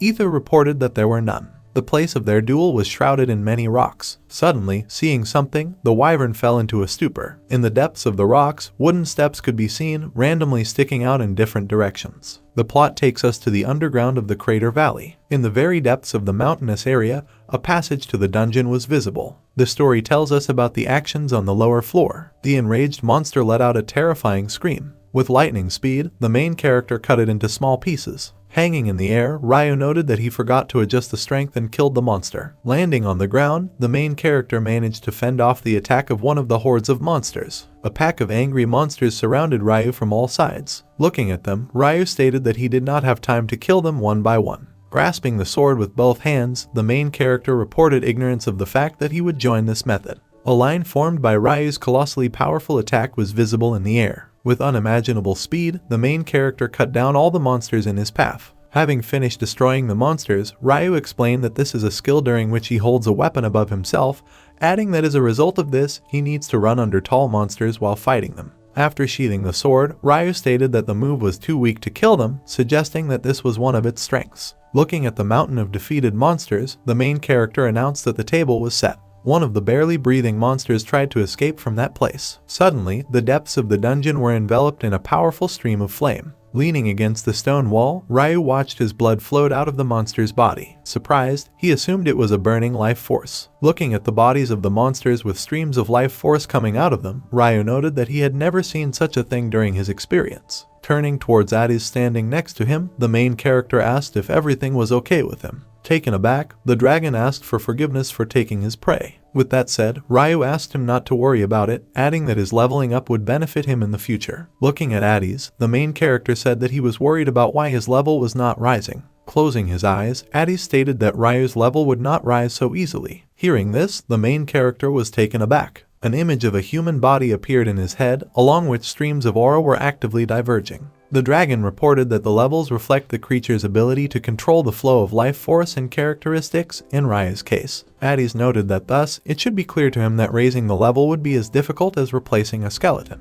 The main character stated that he knew this, adding that dragons can absorb experience by killing enemies. Wary, Addis noticed that, to be more precise, dragons do not absorb experience, saying that they take away the enemy's life force. An image of a magical core appeared in his head, which was overflowing with powerful mana. Addis reported that they were collecting it into the dragon core, noting that this force could be very unstable and often takes on a life of its own. The protagonist's face was filled with surprise at what he heard. The dragon stated that in order to level up, they need to have a body with unstable power, adding that if they absorb more than they can, they will die. Placing his hands on his side, Addis noted that this would happen due to the explosion of the life form. After which, Ryu asked if he could wear something. Crossing his arms, the protagonist suggested that they had a limit on their consumption.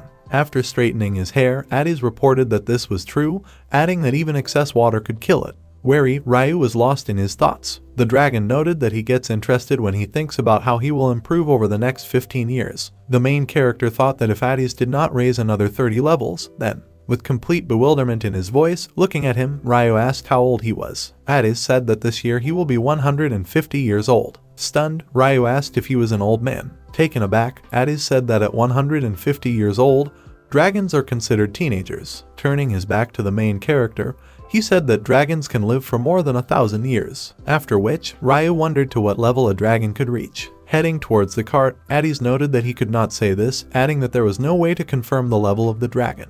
Addis was sure that they were in the same position. Entering the cart, Ryu assumed that this was due to the fact that the dragons had no one to hunt in order to increase their level. Addis told him that there were no opponents to hunt, adding that it was more risky. Rising upward, group member Rada reported that this was not all, as old dragons required an incredible amount of life force to develop. Standing nearby, Ryu asked why don't they just stop leveling up. Addis noted that it would be good if they thought the same, adding that great dragons crave power. Raising his head, group member Rada stated that they understand that constantly absorbing small amounts of life force is useless for them. With a serious expression on his face, Ryu noted that the same was true for him, stating that no matter how many level 25th monsters he killed, adding that they would not give him any experience. The main character reported that he gained experience only after killing a monster above level 50th. An image of a huge vat appeared in his head, into which water was poured from many buckets. Addis told him about rumors that said that the great dragons believed that collecting large amounts of life force in one place would solve problems. A huge amount of mysterious liquid ended up in a stone vat. Group member Rada stated that they call it the Well of Life Force, noting that people call it the Dragon's Nest. A huge magical seal hung over multiple rocks. Encouraged, the protagonist asked if someone like him could go there to level up. Turning to Ryu, Addis asked if he meant going there without the dragon core. The body of the exhausted ether was covered with powerful mana. Indignant, Addis asked the main character to stop dreaming. Group member Rada believed that the main character would not succeed without the core, since the physical body does not absorb life force. Half dead, the wyvern let out a scream. Addis reported that the energy from this force would tear apart the body, noting that it would also cause it to regenerate, creating a cruel, vicious cycle. Stunned, Illy watched what was happening. Group member Rada said that it is for this reason that it is like an impregnable fortress. The agitated subordinate tried to call out to her. Approaching Illy, he asked if the wyvern was Alejandro's property, asking her to quickly return inside. After which, Illy tried to object. Suddenly, looking at her, the subordinate declared that if he had not tied her up, then it meant he had no use for her. Excitedly could not understand the meaning of his words. The subordinate said that if she stayed here and was injured, Alejandro would never forgive them for this. Ellie's face was filled with anger. The body of the exhausted Ether continued to be enveloped in powerful mana. Heading inside, Ollie asked them to follow her. Drops of wyvern blood were visible on her robe. The barely alive Ether, due to severe pain, opened her mouth. Having fallen to the ground, the crown touched the magical outlines. Opening her eyes, the wyvern fell into a stupor. Ether's body found itself in an unknown place, which was shrouded in blue sky. Looking around, the wyvern wondered what she was doing. Someone's leg was visible behind her. Looking at the surprised Ether, the stranger called out to her. Frozen in one position, the wyvern noted that she had heard this voice somewhere. Smiling, the man picked up the newborn wyvern in his arms. Turning to the captain, the young man asked what he would call her. Further, the young man noted that if the wyvern was a girl, then she could be called Saffron. After asking if she liked the name, he suggested Ether. Hugging her, the captain declared that her name was now Ether. Taken aback, the young man asked if that was all. The captain said that if he didn't like something, he could take his post. Placing his hand on the wyvern's head, he guessed that she liked the name. The stunned wyvern could not believe that Captain Baldy was in front of her. Looking at Ether, he noted that this was the case, asking who else it could be. After which, Baldy declared that he was the captain of the Sky Dragon Knights. With joyful tears in her eyes, the wyvern could not believe that he was alive. Placing his hand on her head,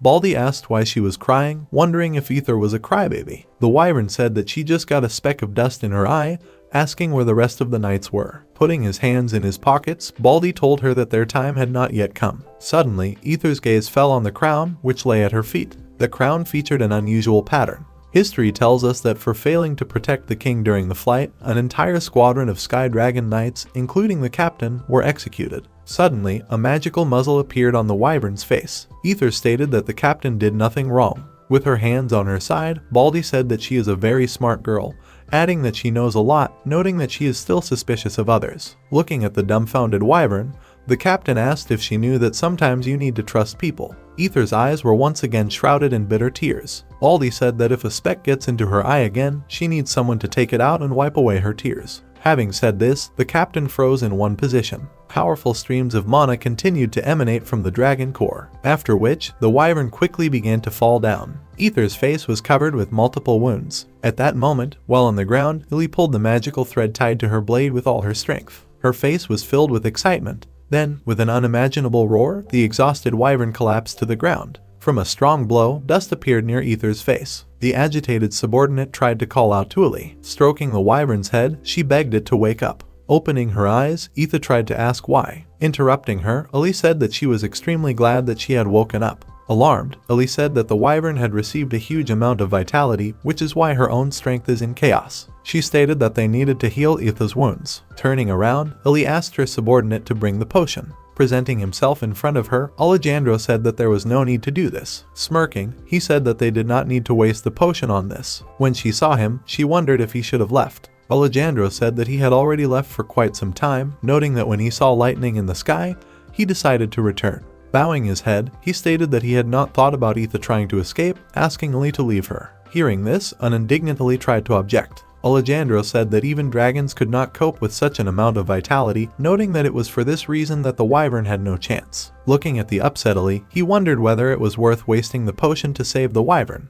After that, she asked Alejandro to look at the wyvern. Raising his hand, he asked to just leave it. While stroking the exhausted Ether's head, she announced that her name was Lily, asking if she could close her eyes. Placing her hand on the wyvern's face, she asked her to imagine that she was a vessel overflowing with water. Then, Eli asked to slowly form the water into marble balls. Closing the wyvern's eye, Lily reported that she was no longer in pain and that she felt as usual. Raising her sword, she informed Ether that she was doing everything right, asking her to continue. Suddenly blood splashed onto the floor. Dropping the bloody blade to the floor, Ellie asked if he would now give her a potion. Turning around, Alejandro fell into a stupor. Raising her hand, blood slowly flowing down it, she asked if it was worth the potion. Bringing the blade to the vein, Ellie asked whether it was not enough yet. The agitated subordinate asked her to stop, turning to Alejandro. He, in turn, ordered her to shut up. Expressing his dissatisfaction, he stated that this wyvern better be worth it, adding that he was doing this for the first and last time. After which, he noted that this would no longer work.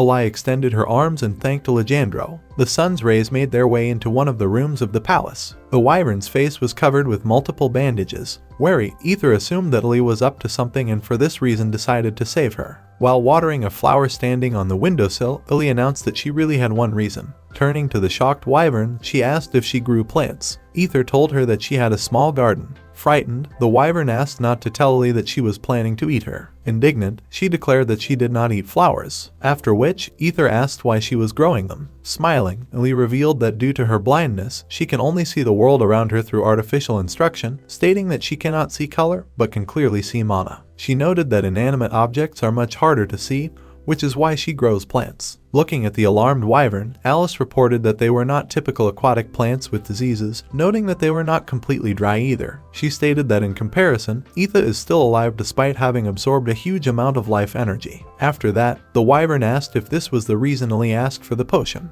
Looking at the taken aback Ether, she said that most people and those who have instructions would believe that she was just lucky. An image of the aura that flowed through the wyvern's veins appeared in her head. Lily noted that she could feel the life force flowing into the Etha. With a serious expression on her face, she stated that she believed the wyvern had a dragon ring.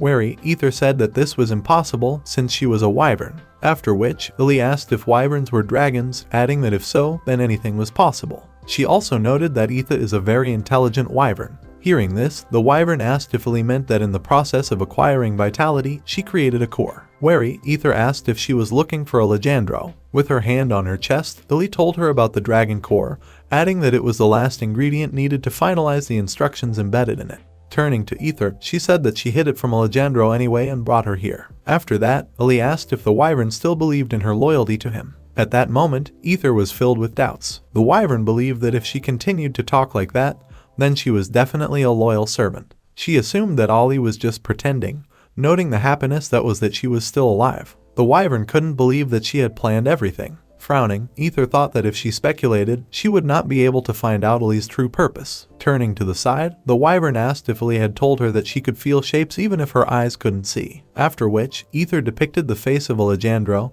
whose hair was licked by cows every morning. Hearing this, Ellie couldn't help but laugh. Continuing to make a face, Ether asked which cow would cope with this best today. Bursting with laughter, Ellie asked her to stop. After which, she tried to escape from the shackles of Ether. In the thick of the forest, an old abandoned house could be seen. Looking at the entry in the book, Alejandro scratched his ear. Turning to him, Emil said that this was a list of hunters whose level had rapidly increased over the past month. Throwing the notes at Otto, Alejandro said that he would not be on this list. Taken aback, Emil asked what he was talking about, wondering if the wanted hunter had left these places. Leaning on the sofa, Alejandro noted that in this case, he would have headed to the middle continent.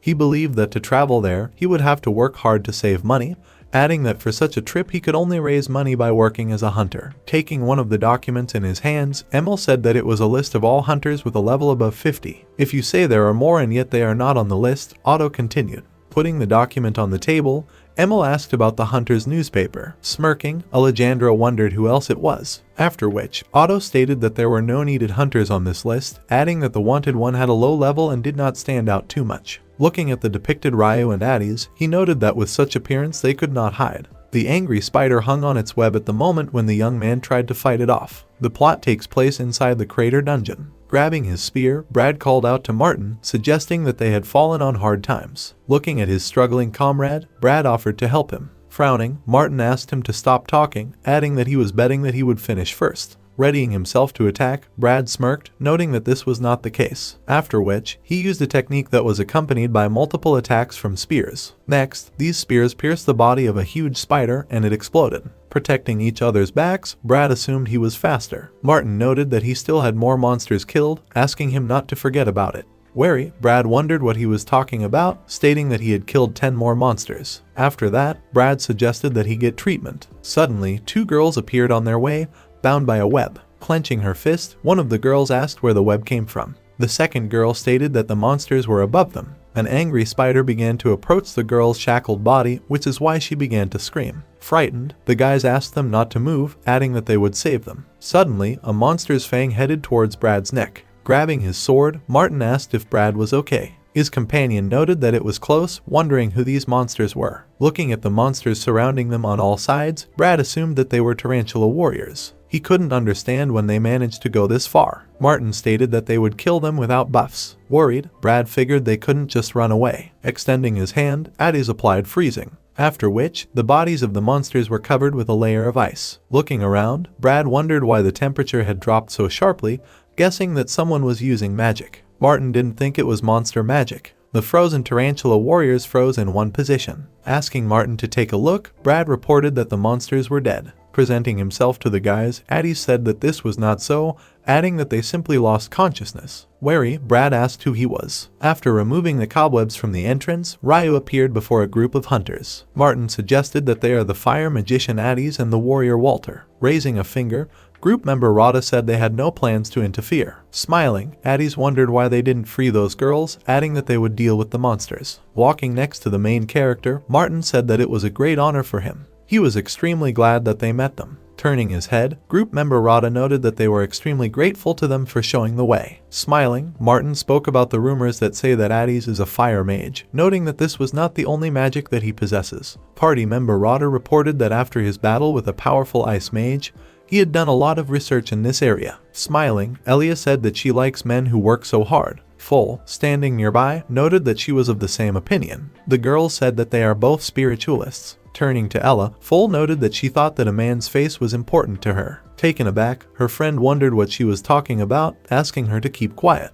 Turning to Addie's, Martin asked what they thought about joining other teams. With his hands folded, the protagonist declared that he refused this. Taken aback, Elia asked why he would refuse, adding that they knew the vastness of the dungeon well. Folding his hands, Ryu stated that he would not change his decision. Addie's noted that his friend does not like to be distracted from training, which is why they refused all offers. An annoyed Elia noted that training is good, but in her opinion the team is better, inviting the guys to have a drink with Addie's after exploring the dungeon. Full said they could strategize over a cup of tea on the weekends. Delighted, the main character agreed to do this no more than once. Suddenly, Addie's face was filled with jealousy. Sitting on the sofa, Ryu suggested that they needed witnesses so that they would begin to be recognized. With his hands on his side, Addie said that this was true, adding that he did not care how hard they tried, noting that without witnesses, only their performance would rise. Rada, a member of the group, raised his hand and noted that if they increase sharply and no one notices, it will only attract suspicion. Addie stated that as far as he knows, the best way to improve people's opinion of them is through rumors and someone's imagination.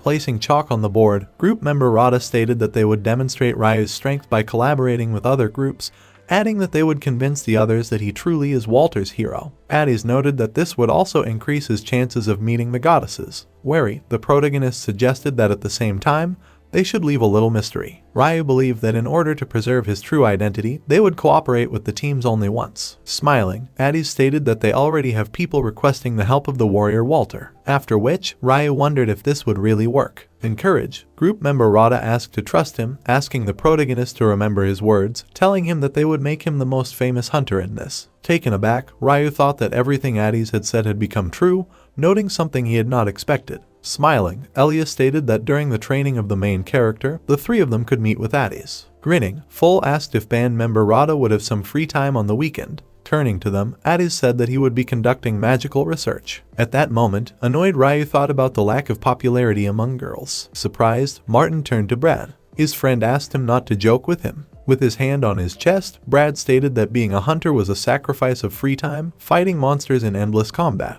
At that moment, he was extremely indignant that Addie's was a little more beautiful than him. Smiling, the girls noted that they do not like jealous guys. Taken aback, group member Rada asked for forgiveness. After asking Addie's to shut up, Brad stated that in any case, he was an unqualified hunter. After which, the protagonist's face was enveloped in genuine anger. Frowning, Brad assumed that Ryu was threatening him because he had insulted his master. He was sure that everyone respected the main character because he was Walter, noting that he did not believe in it. Opening the dungeon door, Ryu assumed that they had arrived. Cocoons of formed monsters appeared before their eyes. The main character's gaze fell on a huge spider that was hanging over a magical artifact. Looking around, Martin noted that he felt the larger size of the tunnels than usual, adding that he could not even imagine that the source of the dungeon's magic was so close. After this, Addie's asked if they cleared this place, would the crater disappear? Martin believed that this was most likely not the case. While inspecting the area, he said that the Crater Valley dungeon actually consists of several groups of dungeons, adding that in addition to this there are several more, which is why clearing this dungeon will not affect the entire Crater Valley. Frozen in one place, the main character was extremely glad that it was too early to leave this city. Suddenly, the guy's eyes fell on a magical artifact that shimmered with bright light. Bending down, Martin asked Brad not to forget that if there are artifacts, then there are also Interrupting him, Brad stated that he knew this. Looking at the huge monster, he announced the protector who is the boss of the dungeon. Surprised, the main character asked if the boss was in front of them. Martin told him that this monster attacks with poison at a distance, asking him to stay close to him, noting that they attack the monster's legs first. Turning to the angry Brad, Martin stated that he, along with Addie's, would remain to protect the girls until they gave a signal. Outraged, his comrade asked if Martin wanted him to stay here. Rushing into battle, Brad declared that he would never allow another group to take his reward. Turning towards the main character, Martin said that he was leaving the protection of the girls to him and Addie's. Alerted, group member Rada reported a bad feeling. With a serious expression on his face, Addie's asked if Ryu would come. Frozen in his thoughts, the main character suggested just observing for now. Grabbing their hands, the girls applied a protective aura. Grabbing his spear, Brad stated that they were using the blitz tactics discussed earlier. Indignant, Martin asked why he was so impatient. Heading towards the monster, Brad said that whoever kills the spider will win. Martin said now is not the time for that. A bolt of acid flew from the monster's mouth. Raising her hand, Full used Althea's light as Elia activated Yesen's blessing. At that moment, Full asked the technique to become a protective wall. Concentrating, Elia ordered their swords to be lubricated. A stream of sacred power headed towards the guys. Turning to the girls, Addie's called their skills impressive, adding that their timing and placement of the wall, as well as the use of support buffs, were perfect. Looking at the fierce battle with the monster, group member Rada stated that they had taken away the monster's ability to use ranged attacks. Landing on the body of the dungeon boss, Brad reported that they did not have time to cut off his limbs one by one. Raising the hammer above himself, Martin shouted that if he wanted to finish him off, then let him do it. Swinging his weapon, Martin asked Brad to strike him in the head. Raising the weapon above his head, Brad began to rejoice in every possible way over the victory over the monster. Looking at them, Addie's assumed that they were not as good as Ryu, stating that they were skilled hunters. The main character noted that perhaps his words were true, but the monster was too weak for the boss. Looking at the defeated monster, Ryu noted that the boss's level was too low. Delighted, Full announced that they were finally there. Interrupting her, Elia declared that they would finally become hunters who had closed the dungeons. Raising his fist to Martin, Brad announced that this was the first time they had done this. Closing his eyes, Martin noted that this was not surprising. Inspired, Brad offered to go to the fourth quarter to increase the rank of hunters. His fist froze in one position. Suddenly, he discovered that Martin had disappeared somewhere. Horrified, Brad tried to call out to him. The girls' faces were filled with genuine fear. Raising his head, Brad froze in one position. A huge paw of a monster rose in front of him. A monster of terrifying proportions appeared before the faces of the children.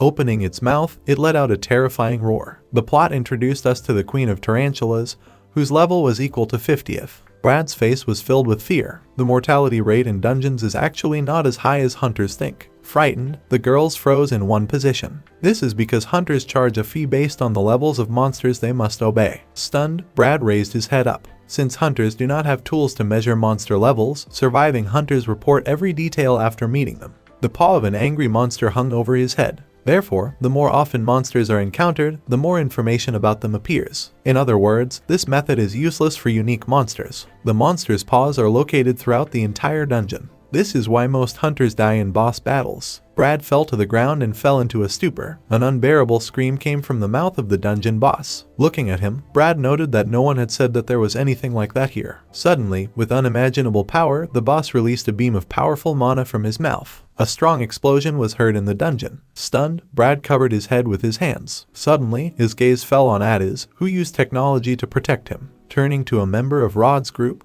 he asked if they were of the same level, wondering how his mana could do that. Addis told him that he once dealt with the magic of reflection. Continuing to maintain his defensive technique, member of Rada's group noted that he no longer had any sticks left. Horrified, Brad asked what kind of magician could sacrifice his wands. The enraged dungeon boss extended his paw to attack. At that moment, Brad stated that the monster uses more than just magical attacks. Shielding Addis with his hand, he asked him to be careful. Putting his weapon forward, he prepared for battle. Suddenly, with unimaginable speed, the main character repelled the blow of the dungeon boss. Standing behind Ryu, Addis noted that he was late, asking if something had happened to the spiritualists. After that, the main character said that he had evacuated them, which is why they should already be leaving the dungeon. Appearing in front of a group of guys, the dungeon boss again let out an unimaginable roar. As Brad prepared to fight, he stated that the monster should be slow due to its large body, adding that they should get out of there as soon as possible. With a serious expression on his face, Ryu noted that it would be risky to climb onto the back of the dungeon boss. Addis, standing next to him, considered that judging by the weight and the way the monster carried itself, he could assume that only the outer part of its body was strong. A member of Rada's group reported that without sword skills, it would be quite difficult for others to pierce him. Excited Brad was sure that the main character would still not succeed in one try. Raising his hand, he wondered what they were talking about, stating that they should hurry up and return to the guild to tell everyone. Brad figured that if they died there, other hunters who came there would end up the same way. Turning his head in his direction, Addis stated that it was quite obvious, noting that this was why they had to kill the monster so that it would not pose a threat. Suddenly, seeing something, Brad was shocked. Towering over them, the dungeon boss prepared to attack. Lost in his thoughts, Brad theorized that he needed to kill the monster, wondering why the two were so calm. Holding his weapon in his hands, the protagonist asked if this was the only way out. Addis noted that only if Ryu agrees. An excited Brad suggested that they didn't have much experience, adding that this was no ordinary boss. Bowing his head, the main character asked the guys to close their ears. Suddenly, Brad started screaming loudly. With unimaginable power, the main character launched a projectile towards the dungeon boss, after which, Ryu's projectile overtook the monster with lightning speed. After being hit, the dungeon boss let out a terrifying screech. Seeing this, Brad fell into a stupor. Looking at the defeated monster, being in his thoughts, he assumed that the main character had stabbed him, adding that it was a broadsword, not a spear. Seeing the monster open its mouth to strike, Brad noted that it had not died. Frightened, Brad asked the guys to be careful, saying that the monster was still alive. Suddenly, a colossally powerful explosion was heard behind the guys. Hunters' shields began to fly away from the explosion site. Stunned, Brad froze in one position. A magic stick flew to his leg. Continuing to think, Brad noted that they stuck a wand into the sword, which caused the explosion. In complete bewilderment, he could not think that they would kill the monster in this way. Next, a panel appeared on the protagonist's face, which notified him that he had purchased 238,110 points. At that moment, Ryu thought that he still had a long way to go. Smiling, the main character thought about the huge number of monsters killed. Turning towards Brad, the main character said that they had cleared this dungeon. After clearing the dungeon, Ryu and Addis headed out. Standing in the elevator, the main character is mired in his thoughts. A frustrated Brad sat in the corner of the elevator. Turning to group member Rod, Ryu noted that this confused him, asking him to look into it. At that moment, Addis noted that Brad was in shock, adding that not everyone is as strong as the main character. In complete despair, Brad revealed that he really tried, saying that when Martin died, he was petrified and couldn't do anything, adding that he was jealous of Rue. Looking at the surprised Addis, he stated that since the main character is strong from birth. Interrupting him, group member Rada noted that Ryu had to live in difficult conditions. Turning to the upset Brad, the main character asked him to stop talking about the injustice of this world. With a serious expression on his face, Ryu asked if it wasn't obvious to Brad that someone had to try their best to survive. The main character was confident that if luck was on their side, they would survive and become stronger. After that, Ryu noted that the same happened to him. Looking at the outraged Brad, the protagonist stated that luck would have been on his side when he met them and survived, noting that otherwise he would have died. An angry Brad said that Ryu was right, adding that if it weren't for him, he would already be in the next world. The elevator lifting the guys began to sway from side to side. With that said, Brad wanted to ask him about Martin, asking if luck was on his side. Continuing to scream, he asked if he should die. Smiling, Martin was glad to see the boys return. Seeing him, Brad fell into a stupor. While beating Brad, Elia asked where his gratitude was, calling him a pathetic worm. Indignant, Martin asked if he knew what it cost the main character to save them. As Brad tried to dodge the blows,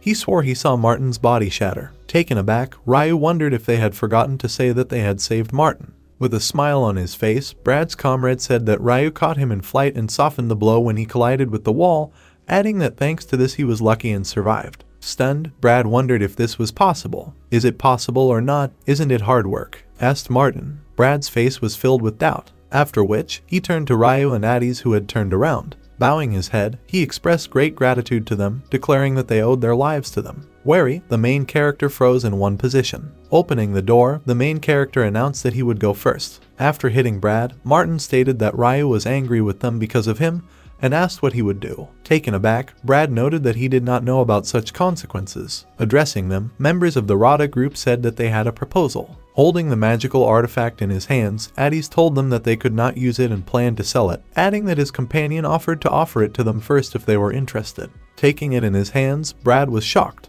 A member of Rod's group said that they were willing to sell it at half price and would not have to go through all the inconvenience. Anxious, Brad wondered why they were offering him this expensive weapon. Smiling, Addis noted that luck was on his side. Leaving the room, Ryu was lost in his thoughts. The guys were shocked that it was a real artifact, noting that they finally had at least one. After which, Martin invited them to find out his capabilities. With a smile on his face, the protagonist noted that it would be bad if they died after they saved them, adding that in addition, he could not use the artifact due to the level limit. A driver passing by closely watched Ryu as he stood. After which, he began to knock on the wall of the cart. Leaning on the seat, he reported that he had found the warrior to Walter. Holding a sheet of paper with a picture of the main character in his hands, the man asked what about the magician. The coachman stated that he had not yet left the lift. With a serious expression on his face, the man announced the hope that they would want to unite. Wary, he pronounced the magician's name. While Eric was proudly thinking about how well he tried and was able to become more successful, Addis awkwardly accepted the thanks addressed to Eric behind his back. The young man dreamed of how he would help the goddesses who were interested in him thanks to his fame and gain their trust. Eric, focused on his plan to take revenge on the demonic god, did not notice that Addis was standing by the carriage and looking for him. When the magician noted with a smile how well Eric knew how to hide, the young man's attention was attracted by someone knocking on wood. The man with glasses turned to the surprised Addis. Eric decided it was time to go out and quietly called Addis. Standing alone in the middle of a deserted area, the young man realized that the magician had left. The carriage moved forward while indignant exclamations came from it. Addis was upset that the man with glasses lured the magician into the carriage for a conversation, and it eventually set off. Addis frowned tensely and bared his teeth when he remembered the used, even spare, wands, reproaching himself for his carelessness in a densely populated city. The man intertwined his fingers, resting his elbows on his legs, and expressed his satisfaction that the magician did not draw his wand. When the stranger noted the similarity between Addis and his older sister Lady Adora Bannister, the young man opened his red eyes in alarm. The magician was dumbfounded that the man knew his sister, but the stranger explained that, although little is known about her, she fought against the evil great dragons 10 years ago along with 4 heroes. The man mentioned the High Draconian Brotherhood, adding that Adora would have received a blessing if she were alive, but Addis said to stop with a grim face. The man listened with narrowed eyes as the magician asked him to stop talking about his dead sister for the sake of attracting attention and talk to the point. The stranger, adjusting his glasses, expressed his concern that for the last 10 years after the death of his sister, the current head of the Bannister family had been living in seclusion, but this meeting convinced him. When the carriage stopped, the man announced his arrival. He opened the vehicle door slightly, inviting an angry Addis to go to a deserted place of his choice to discuss the details. When the magician looked at the place where he was brought, he fell into a daze. This was his house, tall, bright, and with a green roof. The man in glasses with panic on his face looked at the building that he did not expect to see in front of him. Suddenly someone jumped to the ground, boasting to the angry man about his talent for driving carts. Eric said with a casual smile that the driver, sitting unconscious with his eyes and mouth open, drove in the wrong direction, and the young man decided that he needed to rest. When Eric and Addis began to talk about the persecution, the frightened man threw up his palms in front of him and began to explain himself to the young men. Eric struck his palm threateningly with his fist, hinting at the nature of further communication, and the man shouted out a plea 3 times to stop. Addis, looking carefully at the emblem with a golden pattern, came to the conclusion that this thing was real and belonged to the goddess of light Altia. Eric looked up from the emblem in bewilderment and looked behind Addis. A man in glasses, tied with ropes to a chair, whose face was decorated with bruises and abrasions, turned out to be a priest of the Order of Light.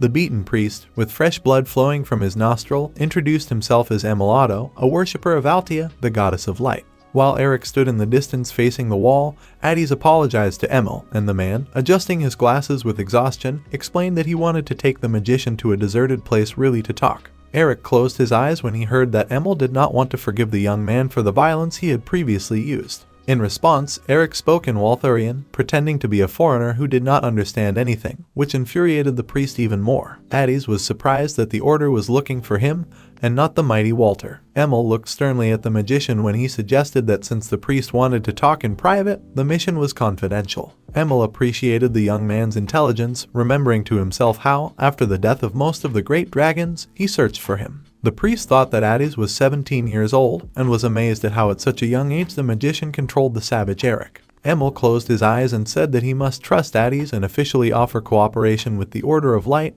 while asking him to listen carefully to secret information. The man placed a photograph of 3 people on the table, saying that he was currently studying a man named Alejandro in the refugee villages surrounding the Boat Valley. While Eric peered at the stranger's face in the photo, Addis asked if Alejandro was heading a criminal organization and using these villages as a base. Emil denied this information and dryly explained that he must first tell the young men about the refugee villages for a better understanding of the situation. Initially, refugees were not residents of this city, but with the appearance of the crater dungeon and a sharp influx of hunters, they were forced to live outside the city due to a sharp increase in taxes. The child, seeing a man pulling a cart, loudly and joyfully told his mother that his father had returned. The blue-eyed woman affectionately greeted her husband, who exhaled heavily, and the child began asking about the sales for the day. The man, smiling happily, hugged the child to himself and replied that the merchant's appearance repels customers, but the woman reassured him, reminding him that he was just getting started. When the woman asked if the merchant had found the guy who helped him, the man answered in the negative, adding that he had recently seen a Walter, a warrior similar to him, during a request to kill a monster. When the woman expressed her desire to see this warrior in her village, someone's heavy stomping and heavy breathing were heard. Kaliner covered his wife with his hand as a man screaming in panic approached them. The woman covered her mouth with her hands when she saw Joseph, and Kaliner ordered her to run to the center of the village, looking anxiously at the acquaintance in front of her. Joseph, who was missing one tooth in his upper jaw, did not stop running and made a deafening report of the monster. Suddenly, the man was swallowed up by a green creature that looked like a huge mutated frog with 3 creepy eyes. The monster closed its lips, between which Joseph's legs were sticking out. While the villagers ran away, frightened by the monster, Kaliner grabbed a weapon in his hands and watched intently as the creature devoured Joseph. When the woman timidly called her husband, he became angry that she was still there, but she hastened to explain that she could not find the child. Kaliner assumed that their daughter might be in the house and hurried his wife when an archer ran up to the man and took aim at the monster. When Kaliner learned that Joseph had gone to the beast's nest to kill one, he became furious and yelled that he was going to send a request to the Hunters Guild. The archer, drawing the bowstring, was indignant because of the hunters who did not want to accept this request for such a small reward. When Kaliner complained about the hunters, his little daughter came out of the house and called her father. The men did not hear the child's voice and continued to chat until the huge frog noticed the girl and extended his long pink tongue towards her. When Kaliner noticed what was happening, he froze in horror. Emil, pressing his finger to the thin frame of his glasses, concluded that the order cannot interfere in the management of territories and therefore they resort to cooperation with hunters to help those in need. As soon as Addis heard the words that in return the order could raise the level of the young men's contributions and increase the chances of meeting the goddesses, he immediately agreed. But Eric put his hand on the magician's shoulder and refused. Eric scornfully told Emil to stop pretending that he was thinking about justice, citing the fact that he had come to the dragon hunter. Emil bowed his head and was forced to admit that the young man was right, adding that the target of the mission was Alejandro's base. Addis froze in shock with his mouth open when he learned that this base was a dragon's nest. The magician, overcome with anger, jumped up from his chair and began to lament that all the nests should already be destroyed, and the order or brotherhood itself should deal with the rest, to which Emil calmly replied that their order wanted to fully investigate everything. However, the priest clarified that they cannot accuse Alejandro of anything, and the actions that he is going to take are, in fact, not criminal. The man added that refugees even consider Alejandro a hero. The girl, hugging an adult, sobbed loudly. Kaliner looked at someone in front of him with wide eyes, stunned. A defeated monster lay on the ground, and next to him were Ether and Aaliyah. The wyvern smiled when the girl said that they were from a dragon's nest. Aaliyah smiled ominously, clarifying that Alejandro had sent them. Aaliyah clarified whether they wanted her and Ether to help the refugee village. Alejandro replied with a smile that he wanted to provide a little help to those in need, namely to kill the monsters walking around the village. Standing nearby with a doll-like smile, newcomer Hendy expressed his joy that Alejandro had left him to handle the rest.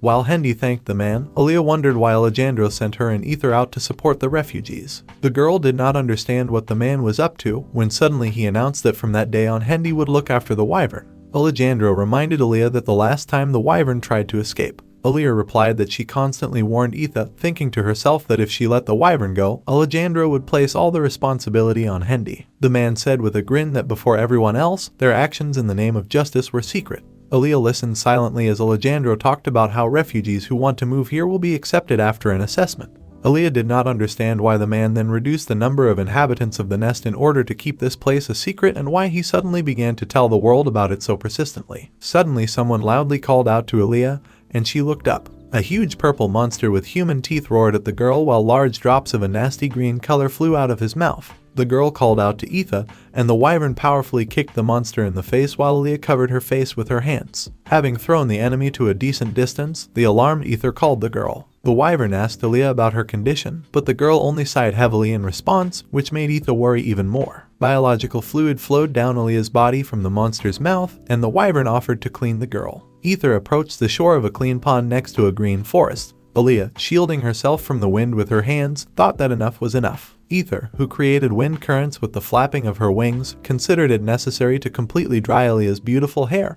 but she was worried that monsters could remain there. Ether, who lived the life of a wild monster for a long time, warned that if Aaliyah destroys them all, they will realize that there are people nearby. While the wyvern carefully combed the girl's long hair, she asked Aaliyah if she used the sword without instructions, and the warrior replied that relying only on instructions was not good. Ether laughed and said that she had seen Aaliyah's movements many times while using the guide and noticed that sometimes the girl's pace became unstable. Aaliyah smiled and replied that the manual's magical fencing is very precise, but she wants to learn the magical fencing she saw as a child. Aaliyah didn't know about hunters when she was a child. Her mother combed her in the morning without showing this side of her, but Aaliyah later learned that her mother was a swordsman. Then the girl thought that her mother was a dancer. Aaliyah remembered her mother's wonderful morning training, twirling with swords as if in a dance. Aaliyah remembered an ordinary morning when her mother, having gone hunting, did not return. And a couple of days later Alejandro came for her with an ambiguous smile on his face. He brought the girl to the dragon's nest and forcibly implanted the manual into her body, after which she lay sobbing on the floor. So Aaliyah lost her sight. The girl's face drooped as she expressed her fear that she would eventually become a puppet because she relied on guidance. Ether suddenly screamed shrilly for the warrior to run away. The wyvern, with a sincere smile, suggested that the two of them fly to the west, where no one would find them, but Aaliyah did not seem fascinated by this idea. Ether became sad when Aaliyah said that Alejandro would kill someone if she left. When the wyvern asked why not report this to the inquisitors, the girl replied that this was impossible. Once upon a time, Aaliyah asked a villager for help, and the next day, together with a smiling Alejandro, she looked at his corpse. When a girl refused to train or participate in tests, the man would say that human life was worthless and force her to obey him. Aaliyah said that in the end there is only one way to get rid of Alejandro and the other aliens, have the dragon's nest process all the life force and render it useless. Aaliyah frowned as she imagined what would happen once this happened. The girl explained that this is why they need the ether dragon core. The wyvern replied with pity that she still did not know how to process life force. Aaliyah stroked the depressed ether comfortingly, convinced that she was such a genius that she would soon figure out how to do this. Aaliyah and Ether laughed, imagining how after this the wyvern would become legendary and receive the title of Genius Wyvern. Ether thoughtfully put her finger to her mouth, saying that she needed to hurry up and get ahead of the other dragons. The wyvern added that spreading rumors about the dragon's nest would cause other dragons to know about it too. Hearing these words, Aaliyah understood what was happening. The girl got angry and screamed loudly that Alejandro was using the dragon's nest to lure the great dragon, but Ether did not believe that a man could defeat such a monster. Aaliyah said Alejandro never takes risks. The girl was sure that he already knew how to extract the dragon core, and all he had to do was find the great dragon. Addis was a little taken aback when he heard that he would have to penetrate this place alone. Emil, looking at the young man through his glasses, dryly explained that Alejandro was looking for experienced magicians and would be glad to accept Addis. The priest added that they will provide Addis with the necessary information so that he can pass the assessment test. When Emil began to talk about the spies who had already infiltrated there, Eric slammed his hand on the table and announced that he would also go. Addis looked at Eric with wide eyes, with determination on his face, saying that going alone into the enemy's hideout is suicide, and wanting to go along with the magician. Emil sternly stated that the warrior Walter would not be able to remain unnoticed, and Alejandro would suspect him. Eric frowned angrily and replied that in that case they had nothing to talk about, and the request would not be accepted. Addis was thinking hard about something when Eric told Emil to find someone else. The magician jumped up from his chair, expressing his firm desire to cooperate with the Order of Light. Eric looked at his friend in shock. Addis, without looking back at the young man, coldly said that he was his personal guard, and only the master chooses whether to accept the request or not. Emil, pushing his glasses up the bridge of his nose, concluded that the request had been accepted. Before leaving, the priest said that they would wait at the eastern gate and give the necessary things and documents for verification. While Addis, sitting at the table, silently read the document, the angry Eric did not understand how the young man could accept the request without knowing absolutely nothing. Eric, worried that he would not be able to help Addis, shouted at the magician to refuse the request, otherwise he would do it himself. Addis shouted at Eric not to be stupid, explaining that the magician had already accepted the request, swearing on his last name, and that only his family could solve this problem. Eric flew into a rage because Addis, although he was a dragon, believed that everyone not involved was simply left behind. Addis looked angrily at the young man as he shouted that the Bannister family belonged to the human race, which means the magician should have nothing to do with them. Addis started screaming, demanding that Eric take back his words, but the newcomer did not understand what was so important about the name Bannister and wanted the magician to cancel the request. Addis pressed his palm to his chest, shouting that the dragon's nest still existed after the Bannister family sacrificed themselves to destroy them.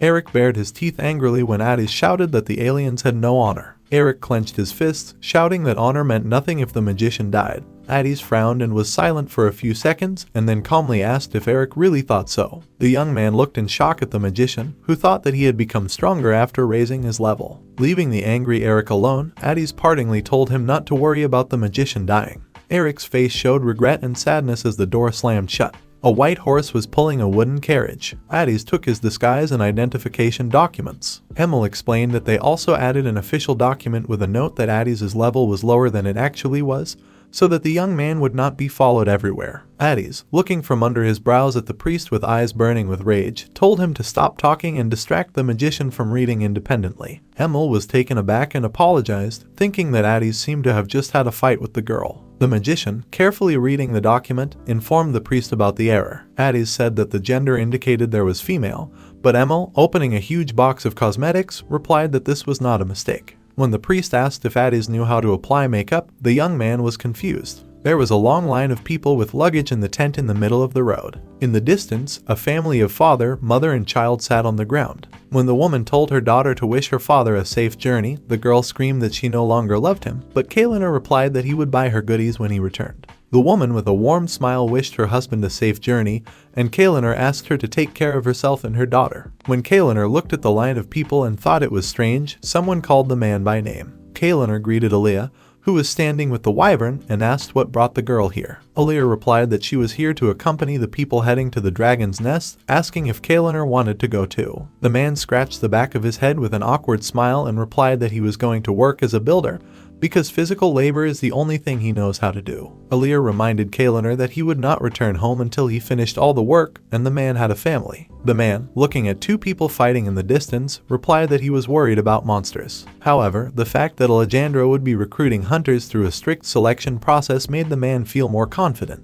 One of the fighters received a blow to the face. The victim was thrown back and fell to the ground upside down. The armored blonde man who defeated him winked, reminding his opponent not to be offended by how natural selection works. Hendy, with a wide smile, shook the winner's hand and said that he had entered the dragon's nest. As the crowd cheered for the blonde, Hendy announced the turn of the last couple, numbers 56 and 60. As the loser was pulled away, Aaliyah thought that the levels of the participants were much lower than she expected. Ether leaned over to the girl and whispered that it was more profitable for high-level people to go to dungeons, and the girl asked the wyvern to lift her higher in order to better see the battle. Aaliyah sat on Ether's head and thanked her. When Hendy, with his usual smile, asked where number 59 was, someone came running to the battlefield. Among the large men in knightly armor, Addis appeared, dressed in women's clothing and with his long hair in a ponytail. The painted Addis, looking through round glasses, introduced himself as Arianesty with number 59. Emil stood by the carriage, as if patiently waiting for something. When the priest hurried Addis, he shouted that it was he who suddenly told the young man to change his clothes. When Emil tried to open the carriage door to help the young man put on his corset, he, embarrassed, closed the door with his foot, pressing it into the man's face. Addis changed the subject and asked why the Order of Light made this decision and asked about the other 5 religious groups. Emil adjusted his glasses with a familiar gesture and replied that the orders of water, fire, wind, and earth do not interfere when the matter does not concern them. And if you ask for help from the Church of the Night, their inquisitors will burn everything here to the ground. Addis began to descend from the carriage, and Emil involuntarily drew attention to the young man. Addis, who had transformed into a pretty girl in a white shirt and knee-length skirt, asked him with a puppy dog look if he looked strange. Emil immediately took off his glasses and started babbling that they would be ideal for the young man's disguise. Addis put them on and asked if he looked different now. When the young man asked how Emil would see without glasses, the man with tears on his cheeks replied that in his life he had already seen everything he wanted. Addis's mission, to which all the participants looked at with an expression of shock on their faces, was to find out about the existence of the dragon's nest and pass the qualifying round. Hendy, with a friendly smile, asked if he could look at the documents of the recently arrived participant. Addis was no stranger to hiding his identity, but he had never been so nervous because everyone was really staring at him. The men who failed the tests began to fawn over Addis, offering to accompany him on his way back and talking about dangerous guys in the guild. When they joked that Addis might even die during the test, the young man involuntarily remembered his quarrel with Eric. Addis stood up and looked at the men with displeasure, thinking that he had to convince them that he could carry out assignments on his own. Ether complained about the annoying people that are everywhere, and then called Aaliyah, who was carefully watching Hendy and Addis. The girl frowned, noting that there was something wrong with this man. When Addis confirmed his level 30, Aaliyah did not understand why a magician of level 45 would come here, hiding his level. Hendy stared at the document. Addis looked intently at the organizer, waiting for the further outcome of events. Hendy suddenly announced that Addis had been accepted into the dragon's nest, and the young man silently opened his eyes and mouth in surprise. Aaliyah was also surprised by this answer. The knight started shouting, angry that Addis didn't even take the test, justifying it as favoritism. Hendy laughed and explained to the men that the dragon's nest needed magicians, and the tests for them were different.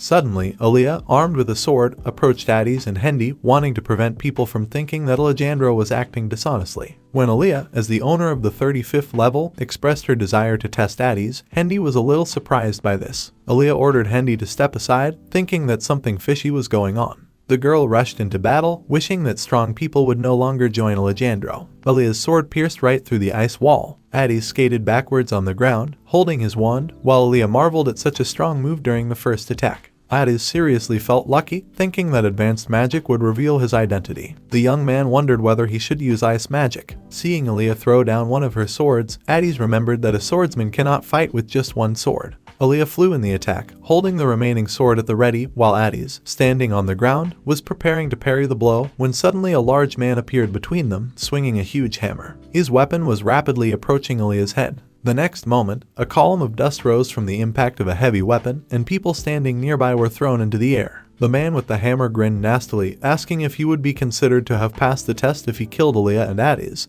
and the young man with blonde hair sitting next to him pointed his finger at the man with fear. The young knight was horrified when he recognized the man as a freak eater named Polly Swintus, who had been released from the Crater Asylum. Svintus reported that he was level 45 and that human flesh didn't taste very good, but the man ended up here when he went out in search of something tasty. Suddenly he picked up an oblong metal object from the ground, perplexedly suggesting that he had also killed the judge. A scarlet liquid flowed from the other end of the object, reminiscent of metal melting from fire. In the distance lay the other half of the fat man's weapon. Addis, covering Aaliyah who was sitting on the ground, gloomily announced the postponement of the test. Aaliyah suspiciously asked Addis if he was unlucky this time too. In response, the young man, looking intensely in front of him, replied that Svintus uses his weapon, relying only on its weight. Although the man himself was no feather. Grabbing a piece of the leg of some animal, the fat man shouted that he was no longer interested in this meat and ordered everyone around him to hurry up. Swinging his limb, Piglet hissed the order to die through his yellowish teeth. A huge foot flew towards Aaliyah and Addis. Suddenly a sharp blow appeared, knocking the animal's limb out of Svintus's hand.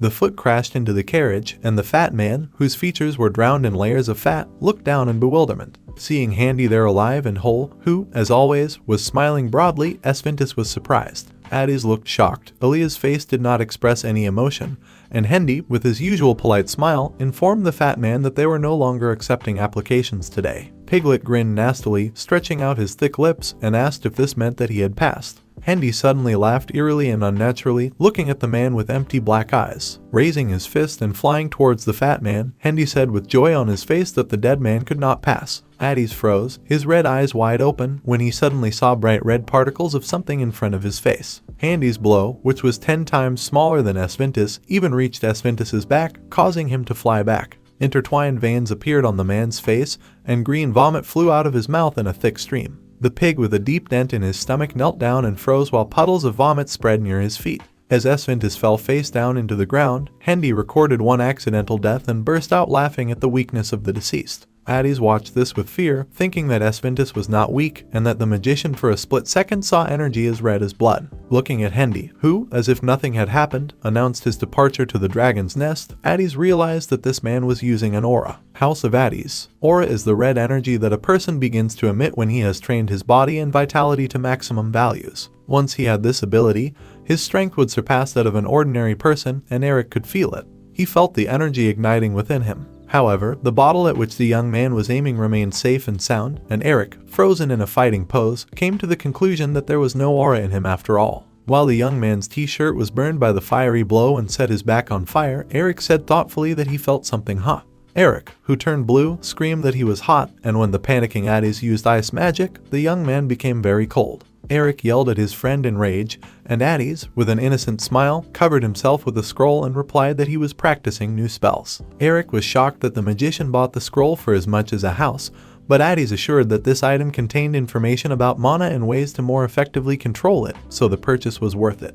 Eric sat down next to Addies and asked about ways that one could learn to create an aura, and the magician, rolling up the scroll, laughingly announced the absence of such methods. Addies explained that aura, mana, and life force are initially in a fixed state and help determine a person's abilities. The magician added that the person then learns skills and gets a job that matches his abilities, and that everything except life force can be learned. Addies clarified that, unlike other energies, aura can only be studied through diligent training, but even 40 years of work does not guarantee its acquisition. Eric caught on to one of the magician's phrases and excitedly asked if it meant that the young man would one day be suspected, and Addies confirmed this, referring to the crater dungeon. When the mage sternly said that not being able to use aura in dungeons against monsters would only increase suspicion, Eric became upset because there are countless people like Lick, but not everything can be solved by physical force. Eric frowned and pursed his lips, complaining about his guidance and wondering if he would even be able to learn this without his help. The bottle Eric used for training cracked. Addies, whose wand was smoking, replied that if they met an enemy that Eric could not cope with,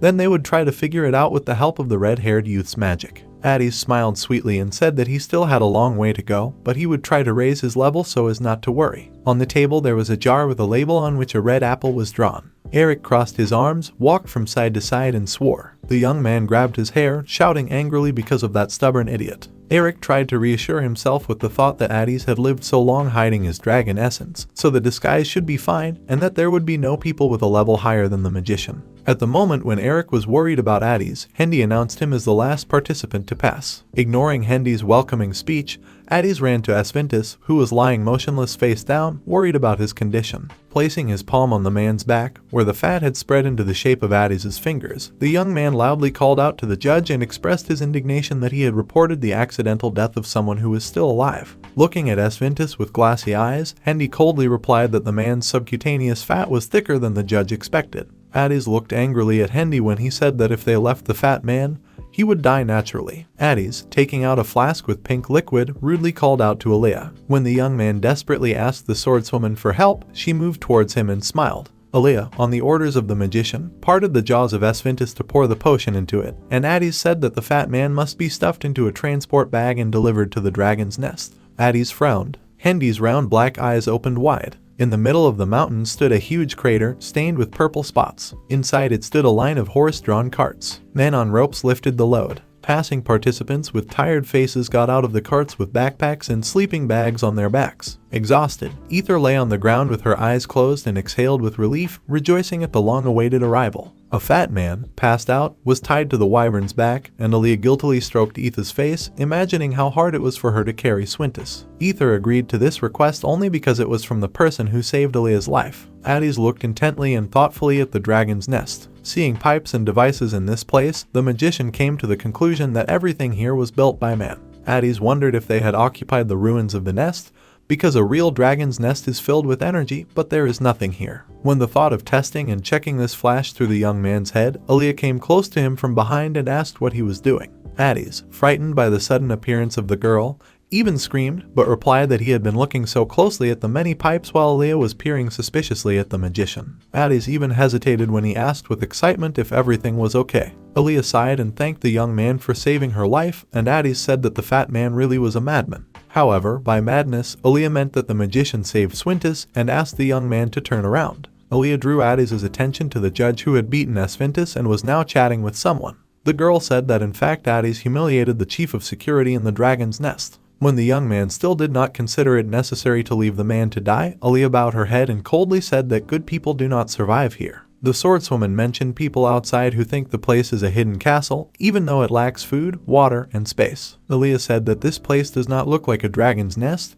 but like an isolated island. In this place, the most important thing is rules and order, and stone walls are built every day. Addies closed his eyes, knitting his eyebrows, and concluded that there was no other choice. The young man waved his magic wand, from the end of which flames emanated. The fire was approaching sweetness, who was lying with his arms outstretched. Aaliyah opened her mouth and frowned faintly. The swordswoman screamed and ordered the surprised Addis to stop, lowering his hand with the wand down. Ether sat down near the fat man's body, looking at the fire that appeared, while Aaliyah looked at the situation in confusion. Addis said with a warm smile that the sick need warmth. Looking at Aaliyah in a friendly manner, the young man said that she also needed people. The swordswoman froze silently. Then she suddenly blushed, indignant that Addis had done this on purpose. The young man looked perplexed when Hendy suddenly approached the company of supposedly two girls, noting with the same unnatural laughter and smile that the two had already become close. Aaliyah told the judge that she explained to Addis the rules here, and the young man laughed awkwardly, saying that this was his first experience of neighborly life. Hendy asked Addis to leave all his sticks and follow him, for Sir Alejandro wanted to see him, and Addis was numb with fear.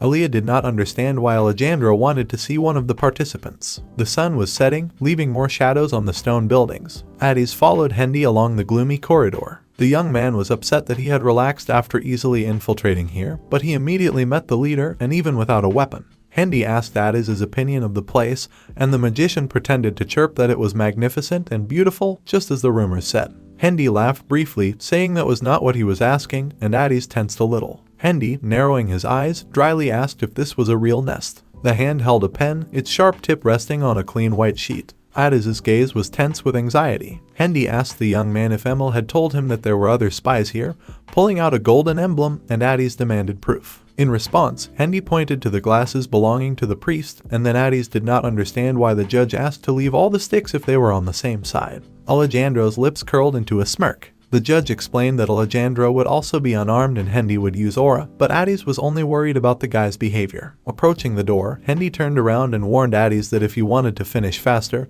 he should no longer do anything useless like with that fat man. When Hendy mentioned that Aaliyah might suspect something was wrong, Addis angrily said that they might be the ones leading them astray. Hendy, touching the doorknob, advised the magician to get as much information from the interview as he could about whether the nest was real or not. When Hendy began to talk about Addis not being too obvious, a sharp feather emitting purple sparks approached his eye, peeping through the door crack. Blood spattered the wooden floor. Addis called out hesitantly to Hendy, who stood frozen in front of Alejandro. Through the pain, Hendy, with his eyes wide open, forced out the words, asked the man why he did this so suddenly. Alejandro put on a smile and replied that a beneficial insect is better than a harmful one, but he still hates bugs. Addis watched silently as a blinding light emanated from the two men, delivering an electric current. Hendy's blood got on the magician's clothes, looking at the terrible scene with wide eyes. Holding the Order of Light emblem in his hand, Alejandro sarcastically thanked them for the advertisement and said that he originally knew that the 50th level had come here. Suddenly, the man turned his crazy gaze to Addis standing behind him, baring his teeth in a frightening manner. When Alejandro asked the young man who he was, Addis could only freeze in horror. There were several copper pipes running through a hole in the wall. Ether complained of body pain after the flight for the first time in a long time.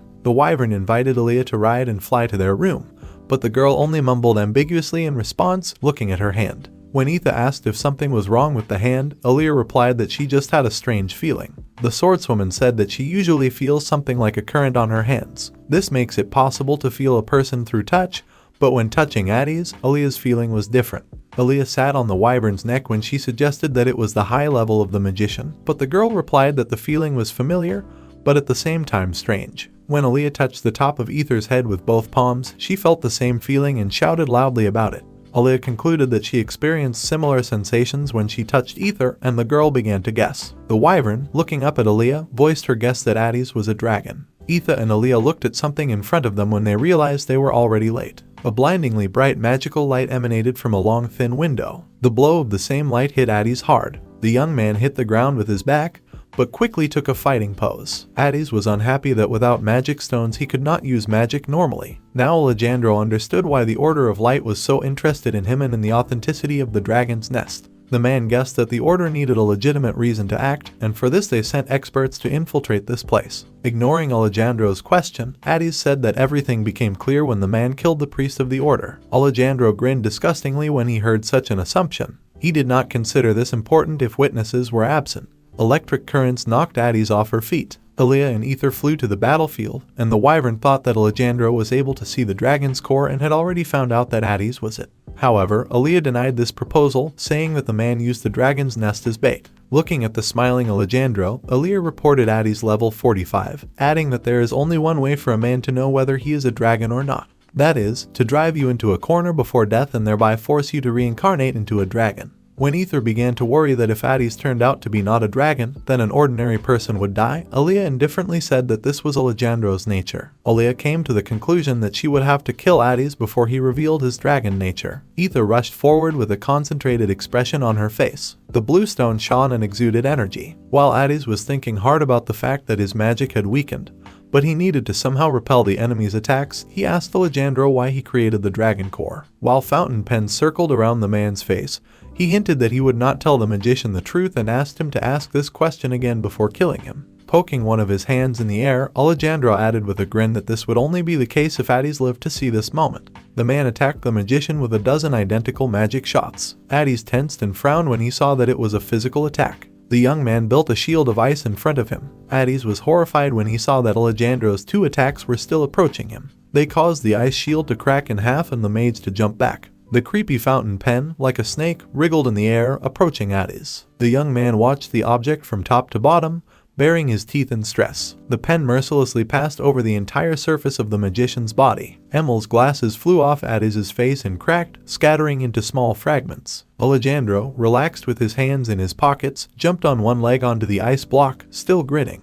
Just the man wanted to be upset by the death of his enemy when suddenly his face lit up with a fiery light. Addis created fiery streams with his bare hands while sitting on his knees. One of the arms pierced the young man's hand, and he closed one eye, over which there were bleeding wounds from pain and overexertion. When Addis asked himself whether he was hit, Alejandro suddenly appeared next to him, answering this question. The magician turned around in bewilderment, looking with one eye. Alejandro moved at incredible speed. The man thought that even if Addis was pretending, he was still too weak. Looking at the enemy lying on the ground, Alejandro said that he would soon find out whether she was human or not. Aaliyah screamed at Etha, asking why the wyvern flew in the opposite direction. The girl yelled that they should fly towards Alejandro, and Ether, frowning, asked what they should do there. Aaliyah screamed that Addis needed to be cornered and forced into her dragon form. Ether, hearing the girl's words that she was going to kill Addis, bared her fangs furiously. Aaliyah fell silent abruptly and was frightened when Ether, succumbing to aggression, screamed loudly. The wyvern was infuriated by the behavior of her friend, who usually took care of people. Ether, bowing her head pitifully, called herself a coward who, if Addis died, would pretend not to know about it. However, what Ether will not be able to forget, and what makes her incredibly angry, is that Aaliyah's hands will be dirty for the sake of others. Aaliyah clenched her fists and, lowering her tone, asked what behavior the wyvern would then expect from her. Aaliyah didn't want to be just an observer again, being scared and unable to do anything. Aaliyah, pressing her hand to her arm, screamed again that this was all she could do now. However, Ether roared even louder. Looking sternly at the girl with emerald eyes, the wyvern declared that she would sort this out herself. Addis sat on the floor, his head limply hanging down while his wrists were tied to the wall. Alejandro was getting bored and wondering why else the magician would come here. Addis, whose face was covered with bloody wounds, answered in a weak voice that this place should not exist and that the man would not receive any benefit from it. When Alejandro asked why Addis thought this, he replied that it was because only dragons could control a dragon's nest. Addis said that a man needed a dragon core to gather life force, and Alejandro suggested that Addis might be a dragon. The young man, looking at the man with a grin, said that this place was still imperfect for a dragon's nest, and that Alejandro would have a hard time achieving his goal, whatever it was. The man attacked the young man's thin neck. Sitting on a kind of magic chair, Alejandro held Addis by the throat over the cliff. The man looked angry as he said that he was giving the young man one last chance, casually mentioning that he could break his neck at any moment. Alejandro also offered to let Addis fall to his death if he did not want to use the last chance to show his trump card. Looking ominously at the man began counting down. Addis was writhing in pain. When the last count came, the young man opened his eyes and looked at Alejandro with contempt and hatred. The space was filled with turquoise magic.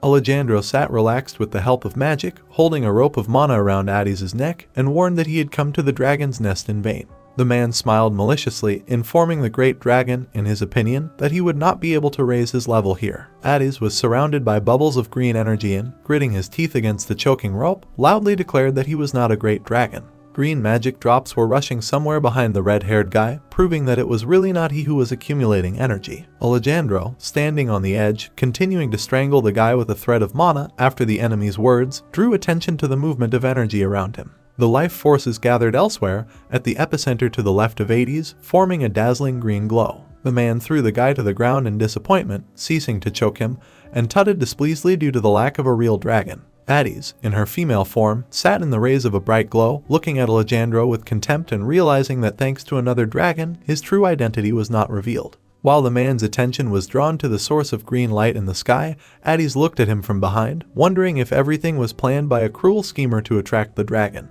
The red-haired magician decided that he needed to get out of here as soon as possible and put down the order, but realizing that he could not do anything now, he bit his lip in displeasure. Aaliyah came down from the wall, reporting to the owner about the discovery of the dragon's nest, and Addis opened his mouth in surprise, recognizing her as a recent acquaintance. The blind girl smiled at her red-haired friend and in a whisper expressed her joy that she had survived. When Elias approached Alejandro, reporting that the dragon had penetrated through the other side of the wall, Addis continued to look at her in amazement. The man with a malicious smile said that he mistakenly considered the young lady behind to be a dragon. Then the subordinate suggested going to check, but it would be in vain because of the human appearance of the creature. Continuing to smile widely, Alejandro turned around, informing that the dragon would not be able to increase its level here, and as soon as it began to act, all the bridges outside the territory would explode. The blind girl turned to the owner, asking if this was the reason why he isolated this place, and the man, meanwhile, said that if Addis had been a dragon, he would have been immediately captured.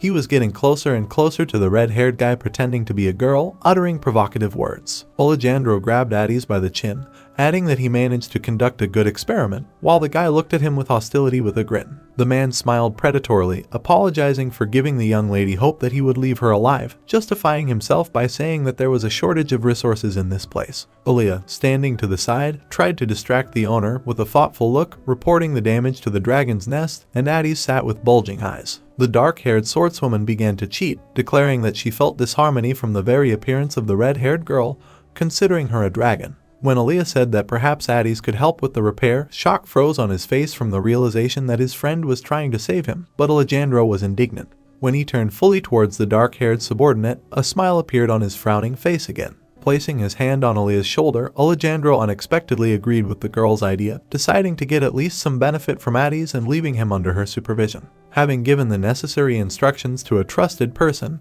the man began to calmly leave the scene of the fight, expressing hope that the girl would do a good job. Finally, Alejandro burst into his signature malicious smile. It was daylight over the crater dungeon, the sun left shadows on the walls. In the long underground corridor, lanterns are mounted on beams to illuminate the road. Addis felt awkward with a slight trembling in his voice as he addressed Miss Sword Magician. Aaliyah calmly said that the girls would work together for some time, asking to be called by her first name and wanting to know the real name of her current partner. While the dark-haired girl walked measuredly along the dungeon corridor, Addis introduced himself. Afterwards, he anxiously asked if Aaliyah was having a hard time carrying him, but she explained that she was using energy forces without making much effort. After asking about convenience, Addis, dumbfounded, began to make excuses, noting that it was unusual to ride on the back of a lady, and when the swordswoman asked if they were both girls, the magician decided to walk. While Aaliyah approached the wooden doors pointing to her room, Addis stood aside, tormented by remorse for lying to a good man. The guy turned around sharply, enthusiastically declaring that he wanted to thank the swordswoman.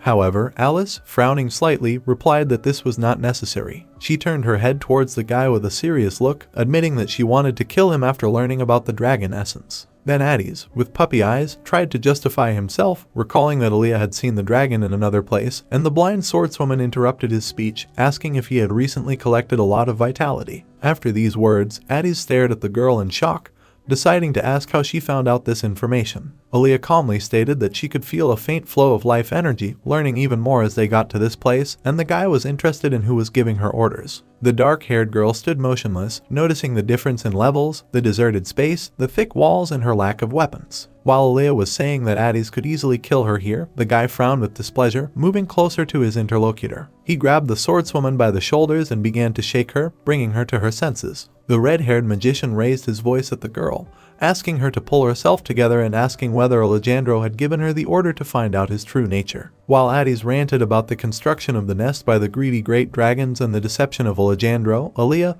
blushing, tried to get a word in, but nothing came out. Addis became very angry, declared that he really was a dragon and was hiding his essence under the guise of a human, furiously declaring that the girl should not have saved him in secret. When the magician loudly declared that it was necessary to fight Alejandro instead, Ether appeared out of nowhere and pushed the guy with her nose. Aaliyah screamed in surprise. The wyvern began to scream furiously so that the lifeless Addis would not dare mock the Ani, and the swordswoman breathed a sigh of relief. The guy stood up, looking around in surprise at the blue dragon who had presumably used the nest recently. While Aaliyah stroked Ether's white mane, Addis took a closer look at the creature in front of him, realizing from the number of limbs that it was a wyvern. The dark-haired girl turned to Addis, deciding to tell him something, realizing that he did not care if rumors about his nature were spread. Aaliyah said that it was the wyvern that was responsible for the recent arrival, pretending to be a dragon, and it was she who helped remove Alejandro's suspicions from the guy. Etha smugly announced that she was a genius talking wyvern with a dragon core. Shaking the clawed paw of his new acquaintance, Addis said her name, which greatly surprised both the wyvern and Aaliyah. The guy, sparkling with happiness, said that one person was very grateful to Ether for her help in hiding his identity,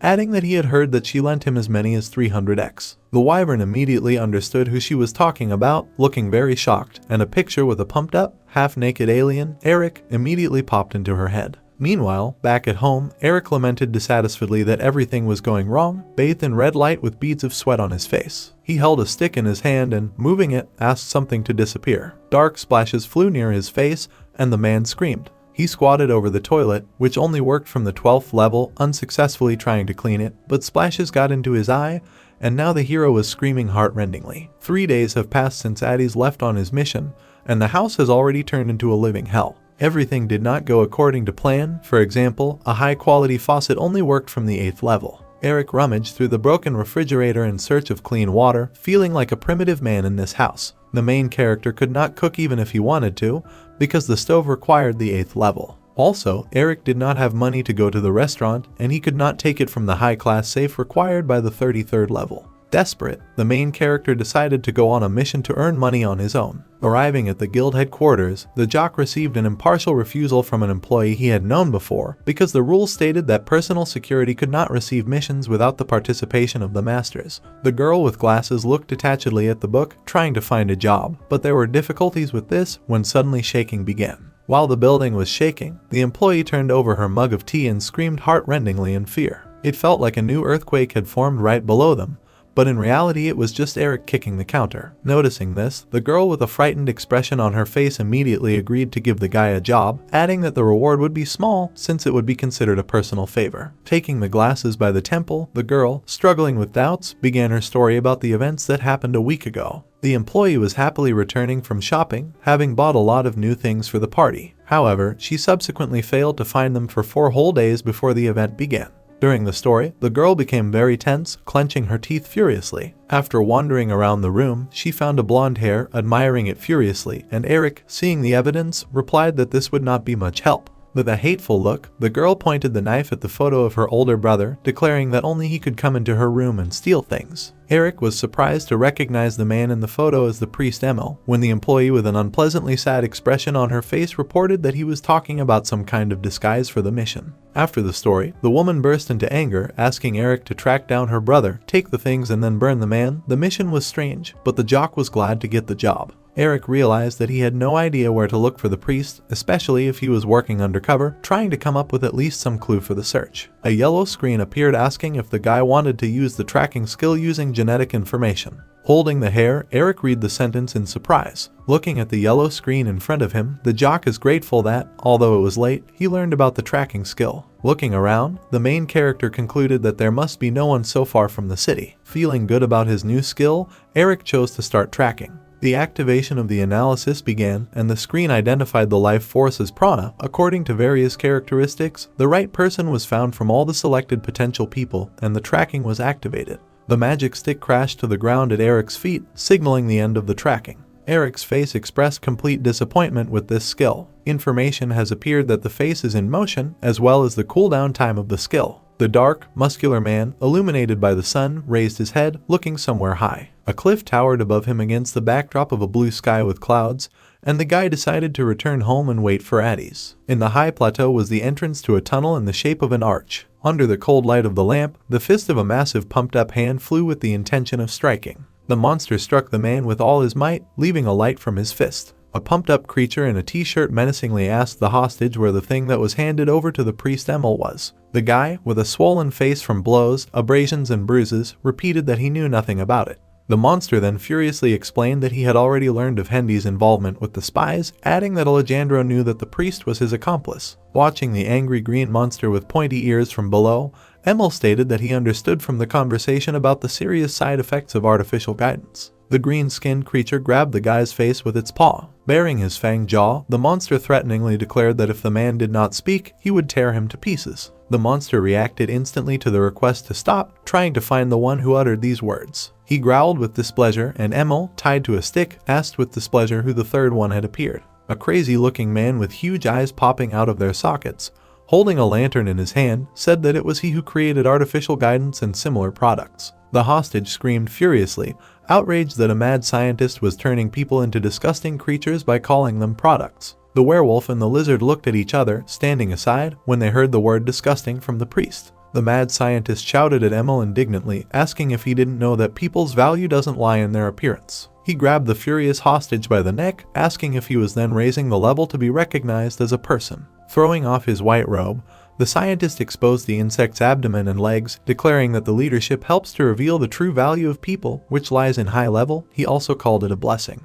The priest looked contemptuously at the madman, noting that such insignificant creatures would only become stronger through enormous sacrifices. This did not bother the scientist, but even made him happy because the weak are being destroyed, plus true artificial leadership will soon be ready. Emil, with his hand on his neck, was confused by these words, and then the scientist said that he had already told enough. The madman, taking out the ant nematode from his mouth, intended to use it now, although the original plan was to do it on a living body with a high level in consciousness. He brought the worm to the nostril of the grinning priest, saying that the nematode devours the brain, taking away the will of the host and making it controllable. Realizing that this was the end, Emil decided that it was necessary to report everything to the order in some way. Suddenly the wall began to seethe from the outside, quickly turning the blade. The scientist was thrown back by a stream of energy, and during the flight a brain-eating worm crawled into his nostril. Eric quickly entered the huge hole from which the light came with his sword outstretched. He was able to find, by order of a guild employee, her priest brother Emil, who was shocked by the sight of the half-naked jock, mistaking him for Walter. The two monsters were confused when they heard the mention of a legendary warrior tribe,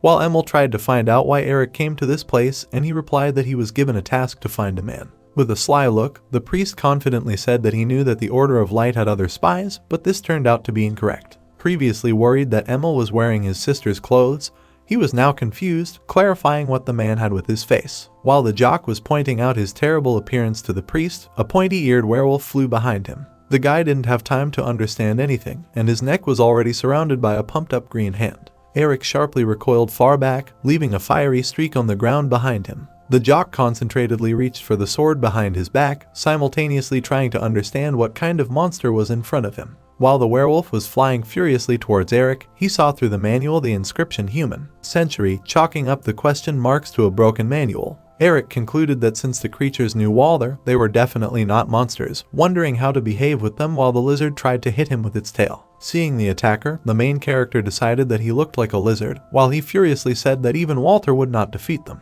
Eric assumed that the beast people were fighting him, and then stopped himself, fearing that he was being racist. The jock was flipped in the air as the beast-like pair activated their fist skill. They used the tiger and snake hands, creating a powerful stream aimed at the guy hanging in the air upside down. Eric panicked, looking at the combined efforts of the opponents, his eyes widening. The main character was pushed out of the tunnel at high speed, his body hitting huge stones in flight.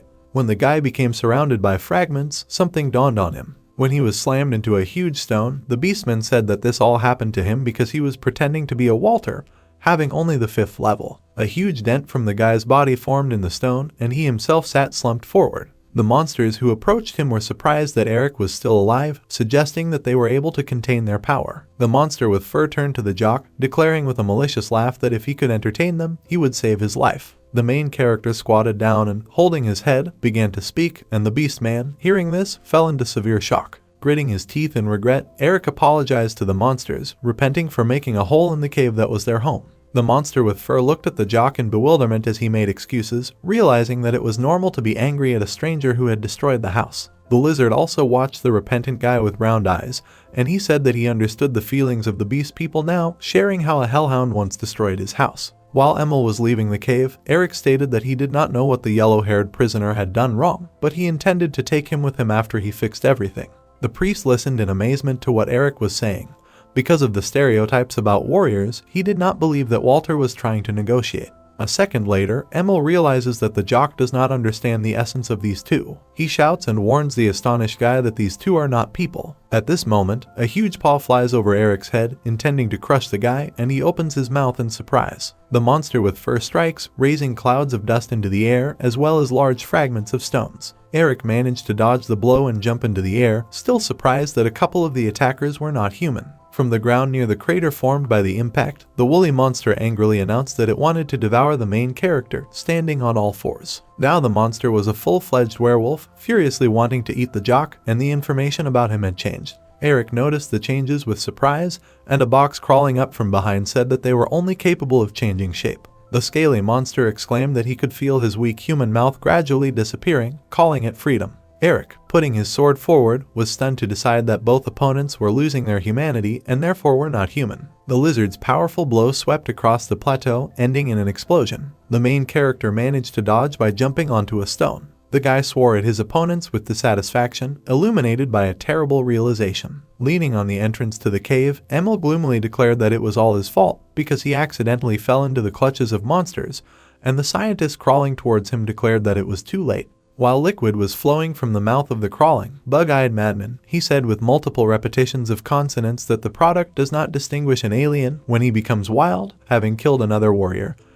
He goes berserk. The level of strength of the enraged werewolf and lizard, who opened their mouths bloodthirstily, was the same as that of the boss monsters, and Eric pushed off with his foot from the sword stuck in the ground to jerk. Falling heavily onto the rock and leaving stone fragments behind him, Eric rhetorically asked the attackers if they were monsters. The guy was cool-blooded, preparing for battle with strong opponents. He swung his massive sword furiously, using every muscle in his body. Sending a powerful punch towards his opponents, Eric shouted that they could have just said so. The enraged guy caused damage to the bodies of the lizard and the werewolf, cutting them into pieces. After the powerful impact, a line of dust and debris formed in the ground of the hill. Emil raised his head, watching with fear the stones flying from above, and the scientist laughingly declared that everything was of course. A huge cut from the sword was now visible in the rock. Having built a makeshift gravestone, Eric placed a photo of the priest, a flower and a white artifact on it, apologizing for only being able to bring this. Meanwhile, behind the back of the grieving jock, Emil was fighting with the mad scientist. Seeing Eric, the priest said that he barely made it through the ant tunnel. Emil approached Walter, sincerely thanking him for saving him, to which Eric replied that he was just looking for the man.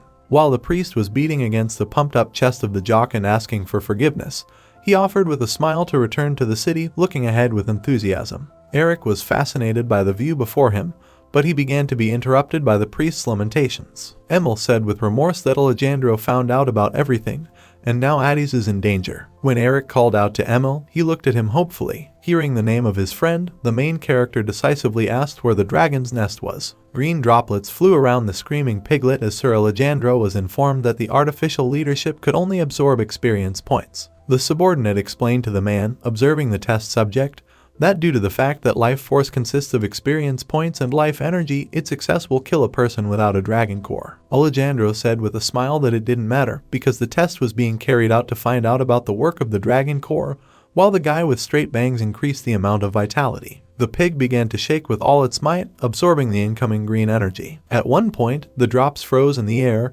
and the fat man stopped grabbing them. The guy reached for the red button, indicating that operations had stopped, while Alejandro, realizing that it really wasn't working, glanced at his subordinate's hand. The dark-haired man was now thinking that to create a true artificial manual, one would need a humanoid manual, a dragon egg, and a working dragon nest to infuse the dragon core with vitality. The fat man stood with his head down while Alejandro recalled that after the recent launch, the dragon's nest began to collapse. The enraged massive piglet headed towards the men positioned behind the durable glass. As he extended his shaking fingers towards Alejandro, he raised an eyebrow in surprise. The man deftly twisted the scalpel in his hand. Dark ropes with torn ends came out from the wall. The screaming piglet was caught in a snare while Alejandro, looking intently behind the glass, said that there must be another key needed for it to work. The man, pointing a scalpel at the carcass of the test subject, ordered the frightened subordinate, sitting confusedly on the floor, to call the ant, to which he replied that he had gone in search of samples a couple of days ago and had not been in touch since then. When Esvintus crashed onto the tiled floor, Alejandro, casting a fleeting glance at the fat man, clarified whether he was talking about the priest Emil, which the researcher confirmed, adding that 2 experimental subjects of approximately level 60 were sent along with the ant. Alejandro frowned, sensing something was wrong,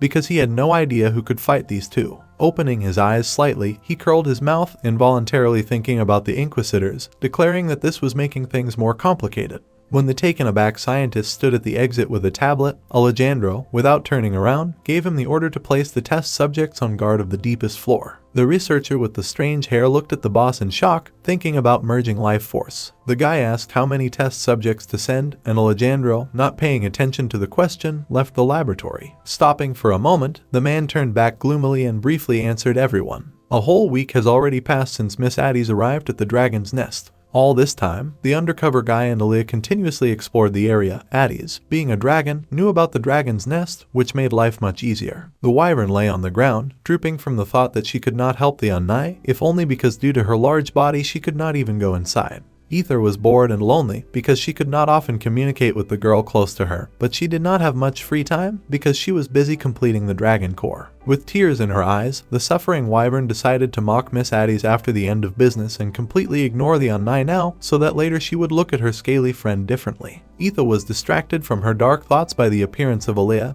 and the wyvern immediately changed her face, rejoicing at the meeting and forgetting about her plan of revenge. As the dragon began to talk enthusiastically about his day, the dark-haired girl took the hand of Miss Addis, who was rising from the basement to examine her wound. The magician said with a smile that such a scratch was nonsense for hunters, and Aaliyah tiredly asked why her partner continued to compare herself with them. Dissatisfied with the way Addis was exaggerating the situation, Ether turned away from the girls, asking if she had managed to learn anything new. Aaliyah calmly said that they had not found anything special, and the wyvern scoffed, asking if Miss Addis had said that the dragon's nest was broken. The red-haired magician looked softly at the Ether, clarifying that he had made a mistake and it was not broken. When the guy said that the key to the nest's operation was the dragon core Ether, she gave him a worried look. Addis continued enthusiastically, noting that the moment the wyvern was hit with a bolt of life energy, the nest memorized its core like a key. But since the core is not yet complete, Ether is not able to absorb life energy, which is why the nest appears to be broken. A satisfied smile appeared on the dragon's blue muzzle. Ether was overjoyed to learn that she was the super key to solving the problem, which meant she had more reasons to improve the core. As the wyvern babbled happily, blind Aaliyah turned towards Addis, who looked slightly alarmed. After this, the dark-haired girl sadly informed Ether that they were abandoning this plan. Ether, shocked by what she heard, loudly objected that she was the key, and the red-haired magician retorted that there was another way. Addis explained the plan as gently as possible, which included absorbing the guy's life energy, and Aaliyah firmly added that she would go with him. Looking at the Unnai and the guy dressed as a girl, Ether added in frustration that she tried too. A loud sound was heard among the rocks in the area. Addis froze in amazement while the dark-haired partner moved to the side. The guy and girl walked to the very edge, watching the crowd below surrounding the place where the hole began to form. Aaliyah didn't want to believe that this was what she was thinking. A pumped-up pig with a flabby belly and teeth around his neck was now rising from a fissure in the ground. The ordinary people around him were all frozen in shock. The fat man with empty eyes said monotonously that he was hungry and wanted meat. The teeth on the neck closed, hiding the head and forming a huge mouth, above which were the eyes. The creature that Piglet had turned into continued to roar for meat, and the crowd tried to leave the place as quickly as possible. A blow flew at the monster, creating a small explosion on its body. However, he did not leave a single scratch on the fat man who was hungry for food. Standing above, Addis and Aaliyah discussed what was happening and also the connection of this situation with Alejandro's plan, while the wyvern stood aloofly to the side. The red-haired magician, intently shooting from his wand, asked whether there were hunters in reserve, but the blind girl said that even if there was one with a low level, only Addis could get closest to the monster. Addis began to evaluate the enemy with a serious look, noting the difference of 6 levels, as well as the pointlessness of distance attacks. The magician sharply raised his head up and turned to Ether with a request that she lift him into the air. The wyvern, feeling useless, decided to prove that she could handle it on her own. She proudly flew into the air without waiting for words from the Unnai or the guy. The partners were swept away by a rising cloud of dust, and Aaliyah unsuccessfully screamed Ether, trying to bring her friend back. When the dust settled a little, Addis looked up at the sky, watching in amazement at the actions of the desperate blue dragon. Mr. Kaliner was caught in the wreckage at this time, unable to escape from the monster, and the people in the crowd did not stop, only shouting for the man to hurry up. Right in front of him, a terrible creature opened its huge mouth, intending to eat its prey. A stream of blue fire headed towards the monster. The former Swintus covered himself with his huge arms as the flames filled the space, and Kaliner hid behind a small cart. Surrounded by fire, the monster looked up into the sky, where a blue wyvern was flying right above it. The creature turned its attention to the dragon, wanting to taste the bird's meat. After these words, Ether threw a furious look at the fat man, concluding that if she was in the sky, then she would not need Miss Addis's fire spells. The wyvern came to the conclusion that there was only a monster on Earth, albeit at level 51, while the fat man swung a huge stone, wanting to eat a large bird. Throwing a piece of rock into the air, Esfintis shouted for the bird to catch it. A huge stone quickly flew towards Ether, forming a powerful air funnel. When the fragment flew a couple of centimeters from the wyvern, it noted its high speed. The stone hit the wall with such force that it created a slight shaking. The debris flew into the ether one by one, and she successfully dodged each one, confident that the monster would not hit her while she was in the air. Now the blue dragon was quickly moving away from the wall, destroyed by countless blows from the restless fat man. Looking at him, Ether bared her teeth in displeasure. She said boldly, "Since Esfintis is so hungry, then let him eat it," releasing a powerful stream of blue flame at him. Standing at the very epicenter, the creature enjoyed the smell of roasting. The blue stream completely engulfed his body. The muscled hand emerged from the fire, holding the shocked wyvern by the long neck. The monster pulled a huge mouth towards her, emitting a stench, sarcastically declaring that the bird had been caught. An elderly woman stood with an open box containing daggers, surprised that her owner took artifacts with him into battle. Alejandro, standing at the window, held 2 pairs of blades in his hands, and 2 swords were behind his back, and the woman was surprised at his words that you never know what can happen. The man shared with a smile that it seemed like the Inquisitors and other annoying groups were interested in them. Then the elderly maid clarified that if the dragon appeared during his absence, to which he replied that he had taken care of everything, and in the meantime a human figure appeared in the doorway. After some shortness of breath, the panicked researcher loudly reported to the boss that the subject had broken out. After these words, a sword flew at the frightened guy, piercing straight into his stomach. Looking out the window, Alejandro called the researcher useless, asking the elderly subordinate to go down to the bottom floor and check on the test subjects, while she looked in shock at the bloody sword sticking out. Posting on the window frame, Alejandro said that it would be nice to have a double, because this situation also requires attention. He watched as the wyvern soared in the sky. The monster stood with his mouth wide open. With a powerful jerk, the enraged Ether broke free from the captivity of the huge hand, declaring that it was the enemy who had been caught. He screamed furiously, reaching out to the dragon. The wyvern rose into the air, carrying the monster on its tail. Aaliyah stood right at the cliff, begging Ether to come down, while Addis watched excitedly behind her. The higher the wyvern rose, the more the magician raised his head, until life energy began to appear around him. Watching Ether's tail trail a long streak of turquoise color, he realized that she intended to use the dragon's nest. Rushing upward, the wyvern confidently decided that she could activate the nest, replaying the unnice words in her head that she was the key. Holding the fat man in her paws, Ether rose higher and higher. The wyvern stopped with its cargo at a source of bright light in the air. With his mouth wide open and his eyes bulging, Esfintis fiercely demanded meat.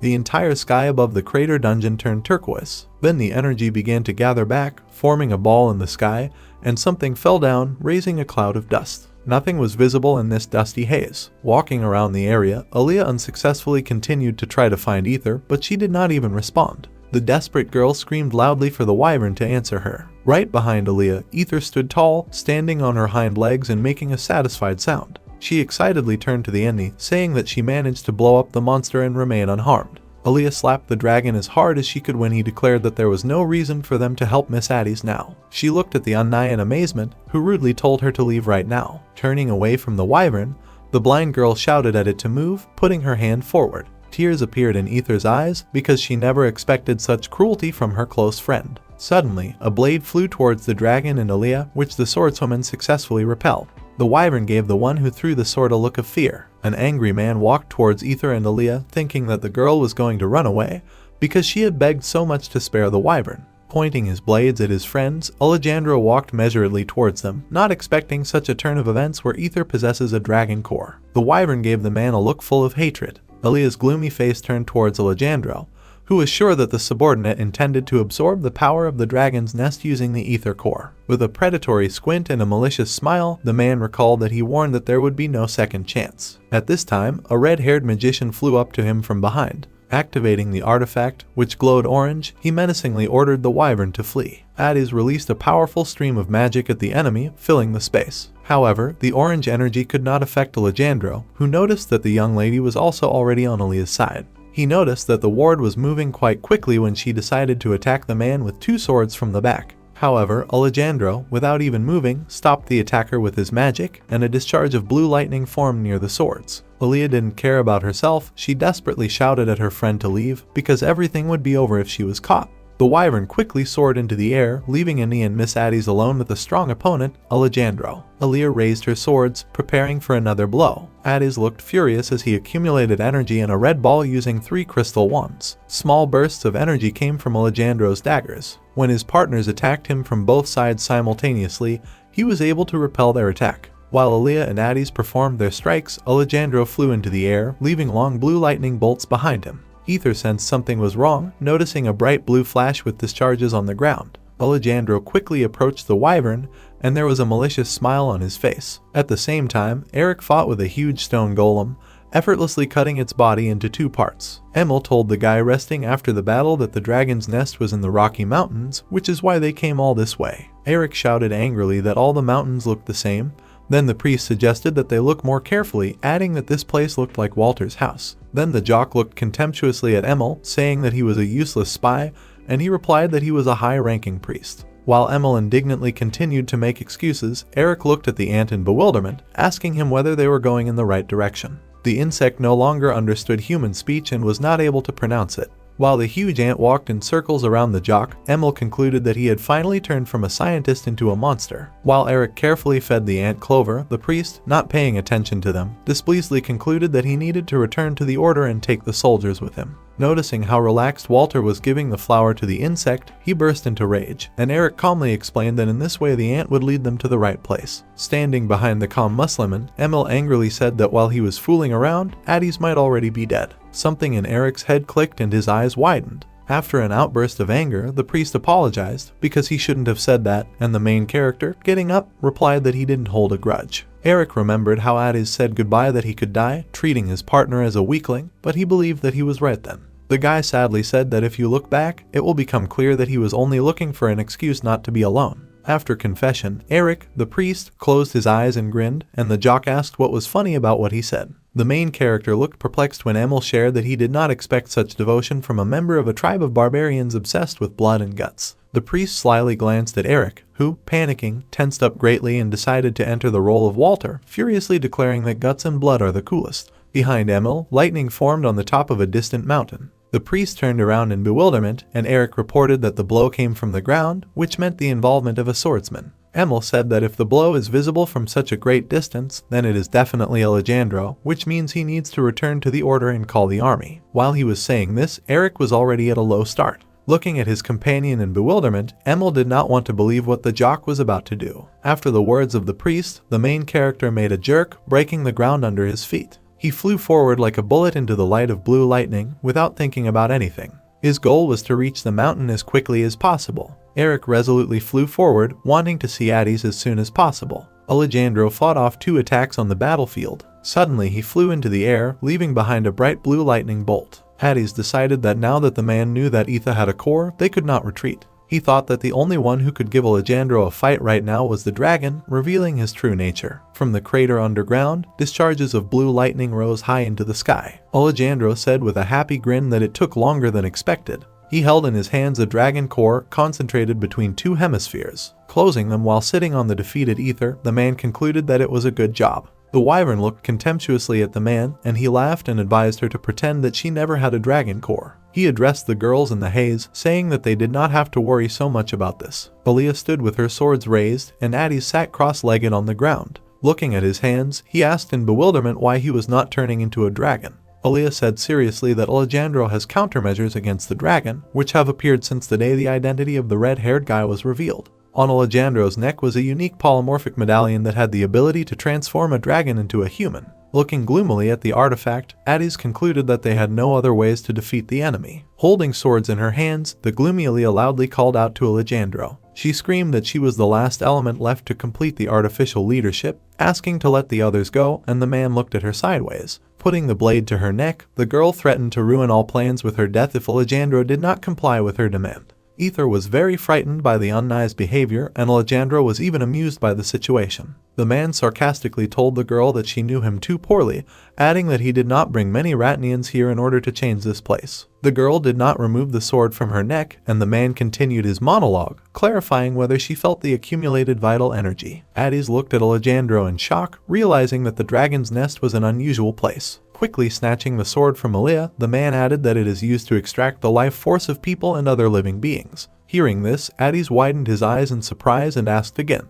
With a sharp blow, he threw the magician aside. Afterwards, he declared with a smug smile that even if their plans were successful, all these Ratnians would die in any case. Aaliyah furiously attacked the man, not understanding how he could do this to other people. With one easy movement, Alejandro took the weapon from his subordinate. Approaching her closely, he said with contempt that everyone around was just mobs. After that, the man plunged the sword into Aaliyah's shoulder, and she screamed in pain. With tears in her eyes, Ether furiously screamed for Alejandro to stop hurting the Unnai. The sword entered the wyvern's body, and it screamed in piercing pain. Gritting her teeth with wet eyes, Ether concluded that it was all her fault. Smirking, the cruel man held a restoration device that he was able to use on the test subject.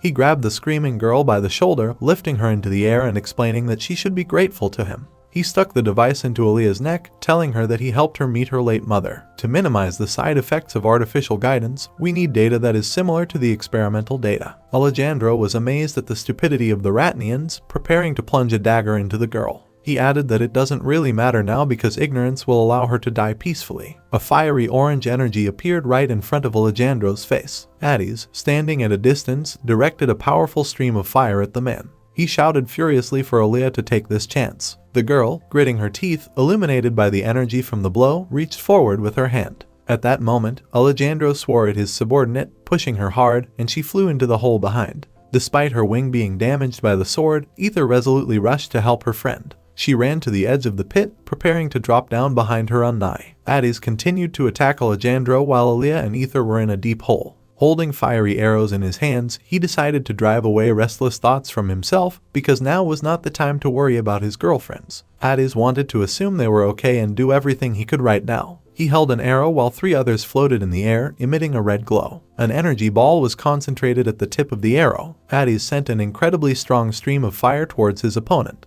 He began to notice with fear that the magic stones were breaking into pieces. Holding back the flow of fire, Alejandro sent a bolt of lightning towards the magician. Hiding behind a dagger, he told Addis that he had spared his life since he considered him a rather strong mob, but he chose the wrong opponent. Alejandro, with a wound on his cheek, shouted angrily that if the guy wanted to die so badly, then he would do him such a favor. All the magic stones on the arrows one by one failed, and Addis was left without a weapon. While lightning bolts were flying at him, he looked at them with big eyes, thinking that this was the end. Addis thought that his help was not needed in destroying the apparatus for collecting vital forces, but closing his eyes, he thought that after his death Hanbin would have problems, when suddenly he appeared from behind. Eric landed on the battlefield, kicking up dust as he hit the ground. Blotting the wound, Alejandro decided that a bomb had fallen from the sky, adding dissatisfiedly that apparently something had broken because of the ether. Addis, seeing the jock right in front of him, stood in amazement, not believing his eyes. Eric was glad to see the magician alive, apologizing for interfering with his work. Then the guy got up from the ground, realizing that something was wrong. He clarified his friend's condition and asked what happened here. A completely depressed Addis admitted that he tried his best, but could not achieve anything alone. He asked if it was really a pity, and Eric looked at his friend in surprise. Noticing the Musliman, Alejandro addressed him menacingly, preparing his magic daggers for battle. He rudely said not to interfere, shocked by how the low level survived such a fall. Without ceremony, Eric slammed his fist into Alejandro's unpleasant face. The man flew back from such a strong blow, and the main character angrily called him a fucking pervert. The air shook from the blow while the enemy's figure floated in the air, and a shocked Addis watched all this from the side. The magician realized that Eric called Alejandro a pervert, not knowing that the guy dressed in women's clothing to infiltrate this place. The man flew into the wall with all his might. When the wall began to collapse, the main character, along with Addis, watched the debris flying to the sides, swearing at the enemy for doing this to his friend. Addis, with an astonished look, clarified that the guy had understood everything incorrectly, and he, flaunting his pumped-up body, asked whether a person with such a high level was a local leader. Eric did not think that this scoundrel was dead, adding that such people are very tenacious. Looking down, Addis admitted that without the help of the main character he would already be dead.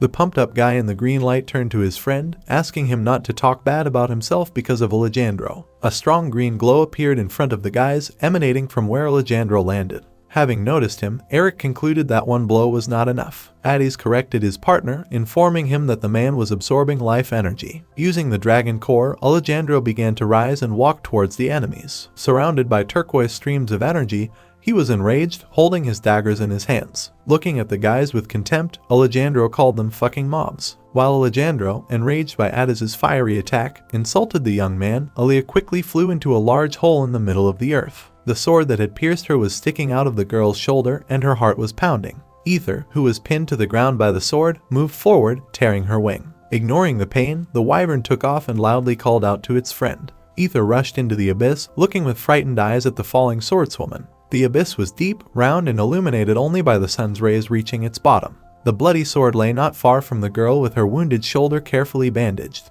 The wyvern sat at the bottom of the abyss and loudly called Aaliyah. Ether was tense and scared and tried to make the swordswoman wake up, but she lay there, showing no signs of life. When the wyvern listened and did not hear the girl's heartbeat, the creature's green eyes filled with large tears. Ether began to sob loudly apologizing to Aaliyah. The wyvern squeezed her eyes shut as tears streamed down her face. Suddenly, miniature blue electric lightning appeared on the girl's chest. Aaliyah, coughing, turned abruptly onto her side and covered her mouth with her hand. Ether opened her tear-stained eyes in amazement, looking at her living friend. Eric and Adiz, looking at the growing spherical radiance, talked about Alejandro, who placed the dragon core within himself. The magician informed Eric that Alejandro was unaware of Adiz's dragon essence, and that usually the powers in a captured dragon core were not so great. Adiz added that if you use the core in the nest, then everything becomes possible, since there is a huge amount of life force that can be absorbed. Alejandro was angry with Eric's power because he doesn't even have artifacts and management assigned him level 5.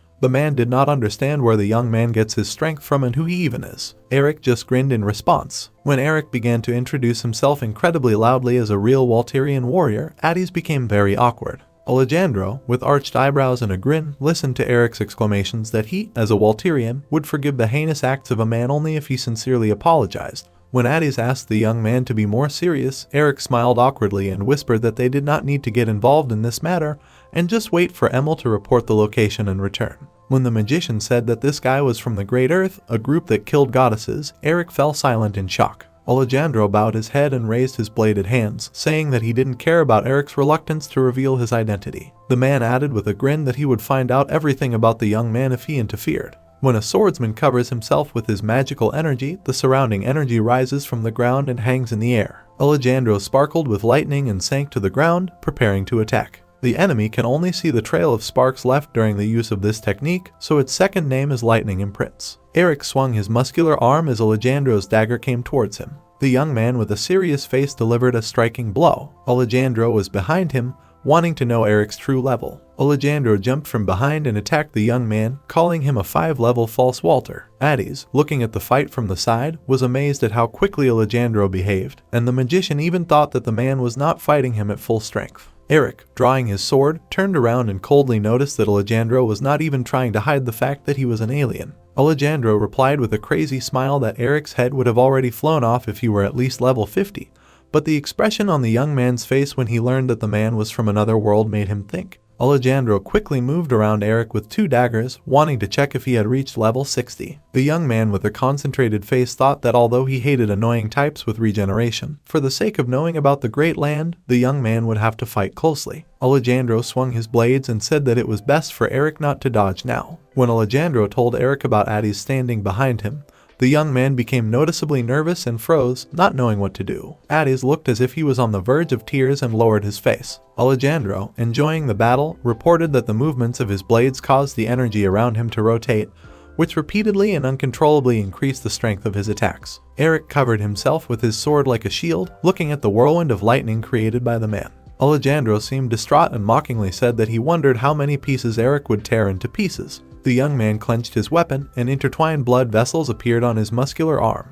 Alejandro has lost his old crazy smile and now looks dumbfounded and bewildered. There was an explosion, striking with magical lightning. Eric pressed his sword against Alejandro's crossed blades, glaring down at him with hostility. The steely-eyed youth said that not dodging this attack was a good idea if Alejandro didn't want to get hurt when the strength in his hands ran out. When Eric ironically asked about his level, Alejandro, with his face distorted from physical overexertion, silently admired the young man's power. Alejandro trembled and grunted, trying to resist Eric's force. Suddenly Adiz called Eric, and he opened his eyes in confusion. Without taking his sword away from Alejandro, Eric turned around and was surprised that the magician's voice sounded right in his head. While the young man could not stop being amazed at the magician's abilities, Addis, using one-way telepathy, told Eric that he definitely needed to know something. Addis looked at the young man intensely as he told him that Alejandro was the only one who controlled the dragon's nest at the moment, which meant that he could absorb life energy and, as a result, be healed. The magician said that Alejandro's death would cause an endless explosion of energy, which would lead to the loss of strength and death of people of lower levels.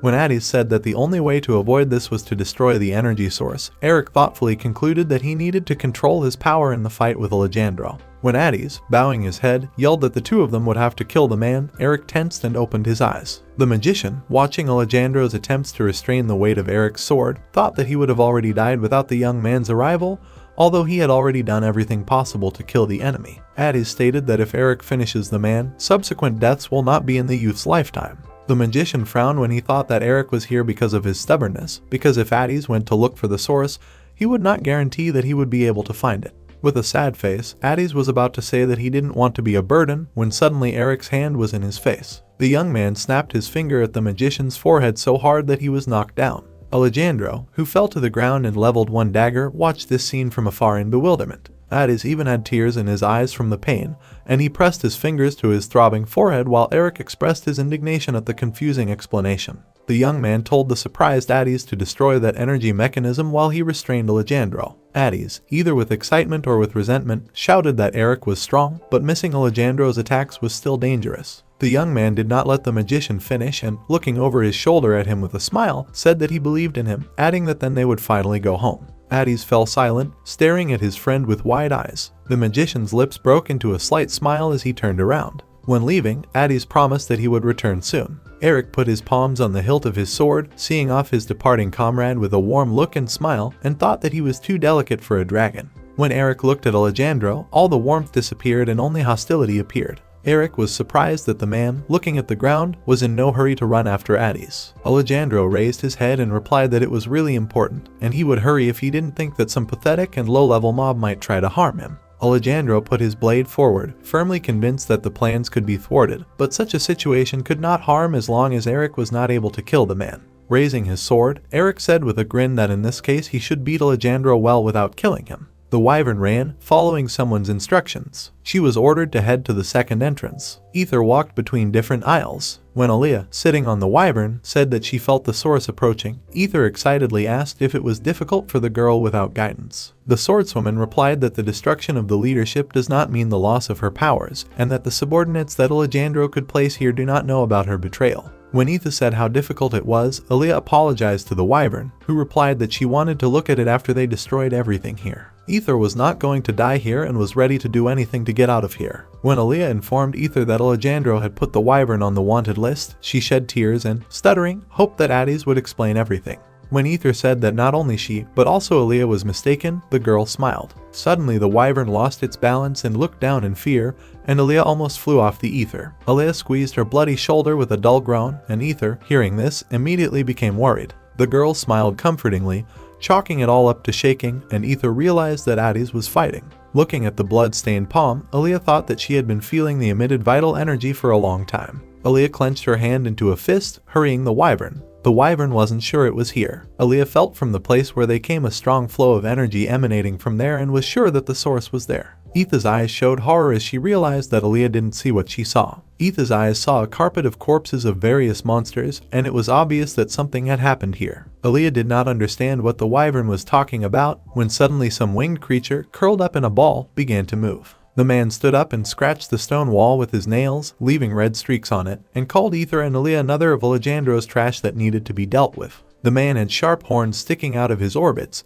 and his body below the torso turned into the body of a monster with a fanged mouth, and both of his mouths spoke. An unknown creature spread its wings and stood in front of Ether, exceeding her size several times. Ether opened her mouth in shock when Aaliyah recognized the monster as Handy. When the monster wanted to slam the wyvern, a powerful fiery blow flew into its mouth. Suddenly there was an explosion and Aaliyah was thrown off Ether, who closed her eyes. Handy, enraged that his mission was being interrupted, screamed at the top of his lungs. Addis, clutching his magic wand, was horrified at how the priest Handy, whose level was more than 50, was turned into a test subject. Addis shouted to Handy that they were not his enemies and had come to destroy this place, but the monster did not listen, obsessed with the idea of killing everyone, and prevented him. Enraged, Hendy rushed to attack Addis. Eric deflected Alejandro's blow with his sword, but was still sent flying back by his force. Sparks swirled in the air. Alejandro the next second found himself in front of the young man, leaving magical waves behind him. Eric continued to dodge the man's attacks, constantly retreating back. The blade hit the metal surface of the sword.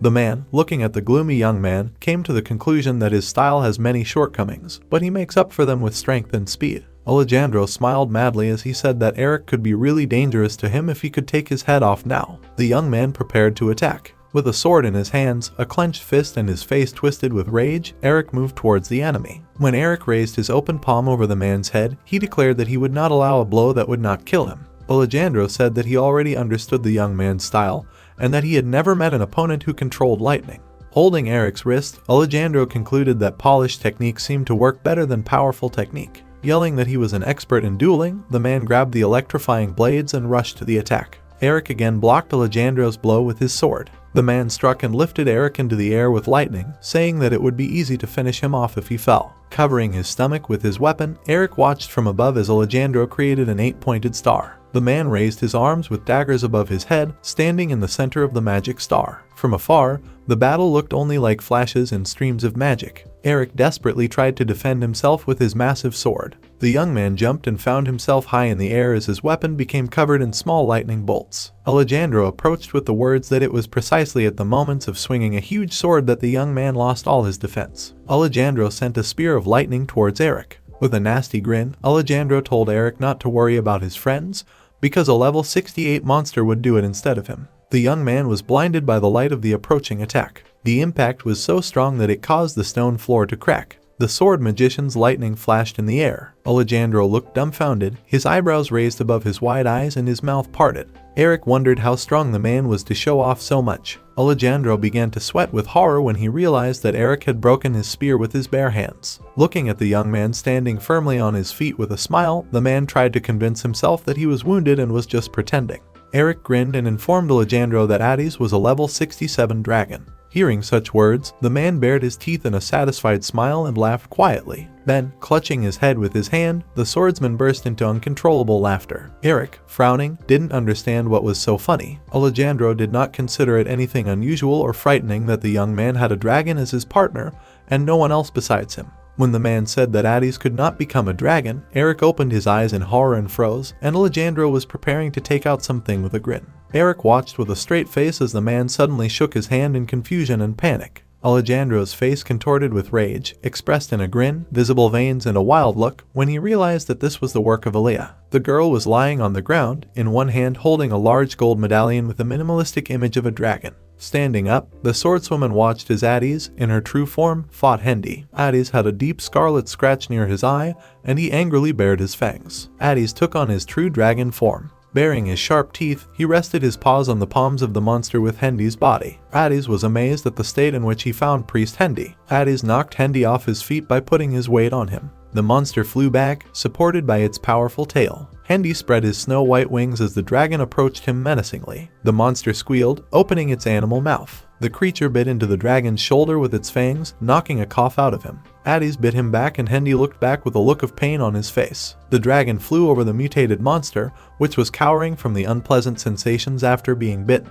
Addis roared shrilly. A dragon's roar echoed throughout the cave, and Ether called out to Addis in alarm. Ether and Aaliyah asked what happened to Alejandro and who is fighting him now. Addis turned around and quickly explained that his partner was trying to contain Alejandro above, but in order to defeat him, he needed to break his connection with the source. The dragon flew into the air, saying that it was necessary to prevent the explosion, adding that he would take care of Hendy. Ether and Aaliyah set out, and Addis, breathing fire at the monster, hurried them. As the swordswoman on the wyvern flew higher, Hendy punched Addis in the face. The dragon immediately struck back when Ether asked Aaliyah if it was possible to have Hendy destroy everything here himself. The girl replied that in this case the device would be destroyed and explode, and they would eventually die, so they needed to find a channel that redirected the energy. Suddenly the girl's gaze caught a bright green pipe. Aaliyah immediately thought about cutting it off. Ether was still flying past the two huge creatures when the monster's mouth opened and began to emit a purple light. Hendy was ready to deal a powerful blow to his opponent. Addis abruptly clung to the monster, placing his clawed paws on his shoulders, and a purple magic ball rolled out of the mouth of Hendy's body. Addis turned around in a panic and loudly called out to Aaliyah and Ether. Struck by the blow, The wyvern fell to the floor and rolled head over heels. Aaliyah covered Ether in her wings, while she herself felt severe pain from such a fall. Etha, baring her fangs and looking angrily at Aaliyah, stated that she was fine if that was the price for Alejandro's revenge. The wyvern, whose wing was decorated with holes from weapons, lay on the ground, and the girl, armed with one sword, rushed to attack. With a loud scream, Aaliyah swung her weapon. Addis fought intensely with Hendy while his paws squeezed the dragon's jaws. Aaliyah cut the pipe with her sword, from which neon green liquid flowed out. At the same moment, the dragon pierced the monster's face with a stream of fire. A bright beam shot out from a crater in the middle of the mountains. There were 2 holes left in the stone ground from impacts of different sizes. Eric and Alejandro crossed arms in battle and constantly moved, sometimes attacking each other, sometimes repelling attacks. Alejandro, whose face was tense with stress and worry, wondered if a level 67 dragon could grind a lick to dust. Eric suddenly wondered how the man knew the dragon's level. Alejandro looked startled, his mouth hanging open and his brow furrowed. A powerful blow landed on the stone floor from above. Eric and Alejandro moved down, crossing their arms in a grappling match. Alejandro realized that Eric was also from Earth, adding that everyone knows that experience points are not given for killing aliens, but the man could not believe that the young man killed that lick. Eric immediately confirmed this, thinking that Alejandro wanted to avenge his friend or something like that. The swordsman grinned slyly. He replied that he was only too happy to see the types in front of him destroyed, but added that they wanted to get rid of his killer. When Eric suggested that Alejandro was talking about the demonic god Amplas, the man chuckled and replied that he was talking about those whose influence was much greater than that of some invisible demonic god. Alejandro spoke about a certain group of which he is a part, and that being at enmity with them is the same as being at enmity with the entire continent. Eric listened silently with a straight face as the swordsman said that he had found a way out by making the dragon lick the killer. Alejandro, with a smile, invited Eric to quietly leave with Addis and continue on their way, and he himself wanted to receive all the rewards. In response, Eric only kicked Alejandro on the leg with force, twisting the knee joint in the opposite direction and clarifying whether the man was still regenerating. Alejandro screamed deafeningly, struck by acute pain. The man fell to the ground, clutching the dagger, and loudly shouted an insult towards the young man, but he even liked it. Eric, smiling maliciously, leaned towards the enemy and said that Addis would not accept this because he hated bad guys. Enraged, Alejandro tried to hit the young man, thinking that he was relying on his status as an alien. When the man said that he and the young man were nothing compared to them, Eric noticed something and was surprised. Alejandro held the artificial manual in his hands and shouted with crazy eyes that he was entrusted with its development, and hoped that they would forgive him if this weapon would help him destroy Eric. Suddenly a metal hemisphere appeared, covered with spikes of different lengths. Spikes flew through the air and Eric stumbled back. Covering his eyes with the sword, the young man thought that this was a side effect of this thing, while Alejandro seemed to disintegrate into atoms. However, upon closer inspection, Eric realized that this was the same feeling as what he felt when he was transported from Earth. Alejandro screamed silently as the emerald-colored substance enveloped his body and seemed to slowly burn him. A dark, bony hand appeared in the air. Now in the place of the swordsman there was a creature resembling a mutated half-man or half-monster. Eric, looking at the four-eyed Alejandro with gray skin and abnormally long fingers, did not see its appearance and only learned that it was a level 72 creature and its creation process was 9% complete. Alejandro strode with his legs, reminiscent of tangles of black muscle fibers, talking about how the incomplete blessing of Amlas causes a lack of vitality. As the monster walked past Eric and started talking about the source, a fresh, bleeding scratch appeared on his cheek. The young man turned in horror at what Alejandro had become. Addis, bending over Hendy, apologized guiltily to him. The powerless wyvern lying on the floor called out to the swordswoman. She turned around and, showing a thumbs up, replied with a smile that Alejandro could no longer use life energy from here. Ether lowered her head to the floor with relief and exhaled. Suddenly a woman appeared in gray clothes with dark hair tied in two buns. She bowed when she saw Aaliyah, and the girl recognized her as her aunt. The swordswoman asked her to quickly leave this dangerous place. The aunt opened her eyes wide at these words, not understanding how Aaliyah could do this to Mr. Alejandro, who had done so much for them. Having thrust a weapon into the girl's stomach, the woman began to run away. Ether's eyes widened. Aaliyah called weakly to the wyvern. Ether watched her fallen friend in shock as her attacker quickly ran away. Addis also noticed what was happening. The woman pressed her palm to the place where the life force pipe had been cut. She stood in place of the pipe, and turquoise glowing lines stretched across her body. The mechanism started working again. The woman was terribly happy looking at this while her face disintegrated into small pieces. Life force was in the air. It became dark. However, the next second it became bright again, and Addis even had to cover his eyes with his hand. From a hole in the ground came endless streams of bright blue electricity. Kaliner looked at the small photograph of his family in the locket. The man looked lost and sad. Kalinor sat among many motionless bodies of people. The ether closed its wings from the destructive force. The wyvern's wings looked almost torn to shreds. Ether closed her eyes exhaustedly. Suddenly Addis appeared behind her, rushing forward with a clenched fist. The dragon's fists rammed the surface of the wall as he pressed down on it and thought that the source had begun to detonate.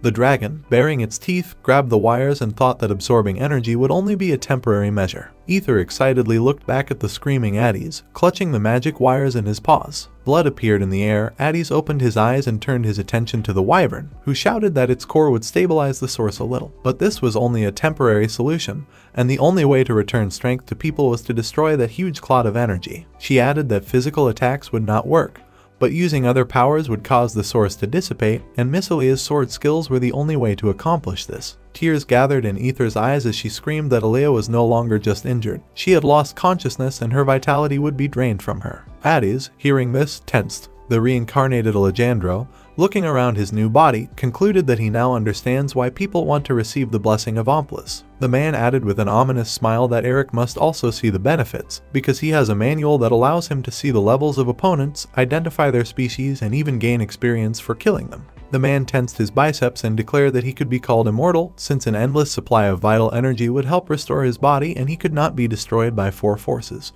Alejandro also stated that now, by the change in vital energy, he can see how Alea is on the verge of death and Addis has nothing left. The mutant confidently spread his arms with a smile and shouted that the last thing he needed to do was absorb the required amount of life energy, and Eric would no longer do anything to him. The young man, with his back turned, silently listened to Alejandro's cries that inaction would destroy the dragon, and this would be an unconditional victory for the swordsman. Addis, baring his teeth from tension, stretched his neck upward, and clots of scarlet blood floated in the air. The dragon collapsed exhaustedly on the floor, coughing, and Ether called out to him in concern. Ether listened with tears in her eyes as Addis told her to run away from here, because this is the end, this is all he is capable of. The wyvern called out loudly to Alea. Ether frowned and bared her teeth as she thought that everyone would die if she didn't do something. Suddenly the wyvern, closing its eyes, spewed out a stream of blue flame. The fire reached the source. While Ether tried to do something, Addis and Alea lay deprived of energy behind her. Addis weakly called out to Ether as Alea shakily rose to her feet.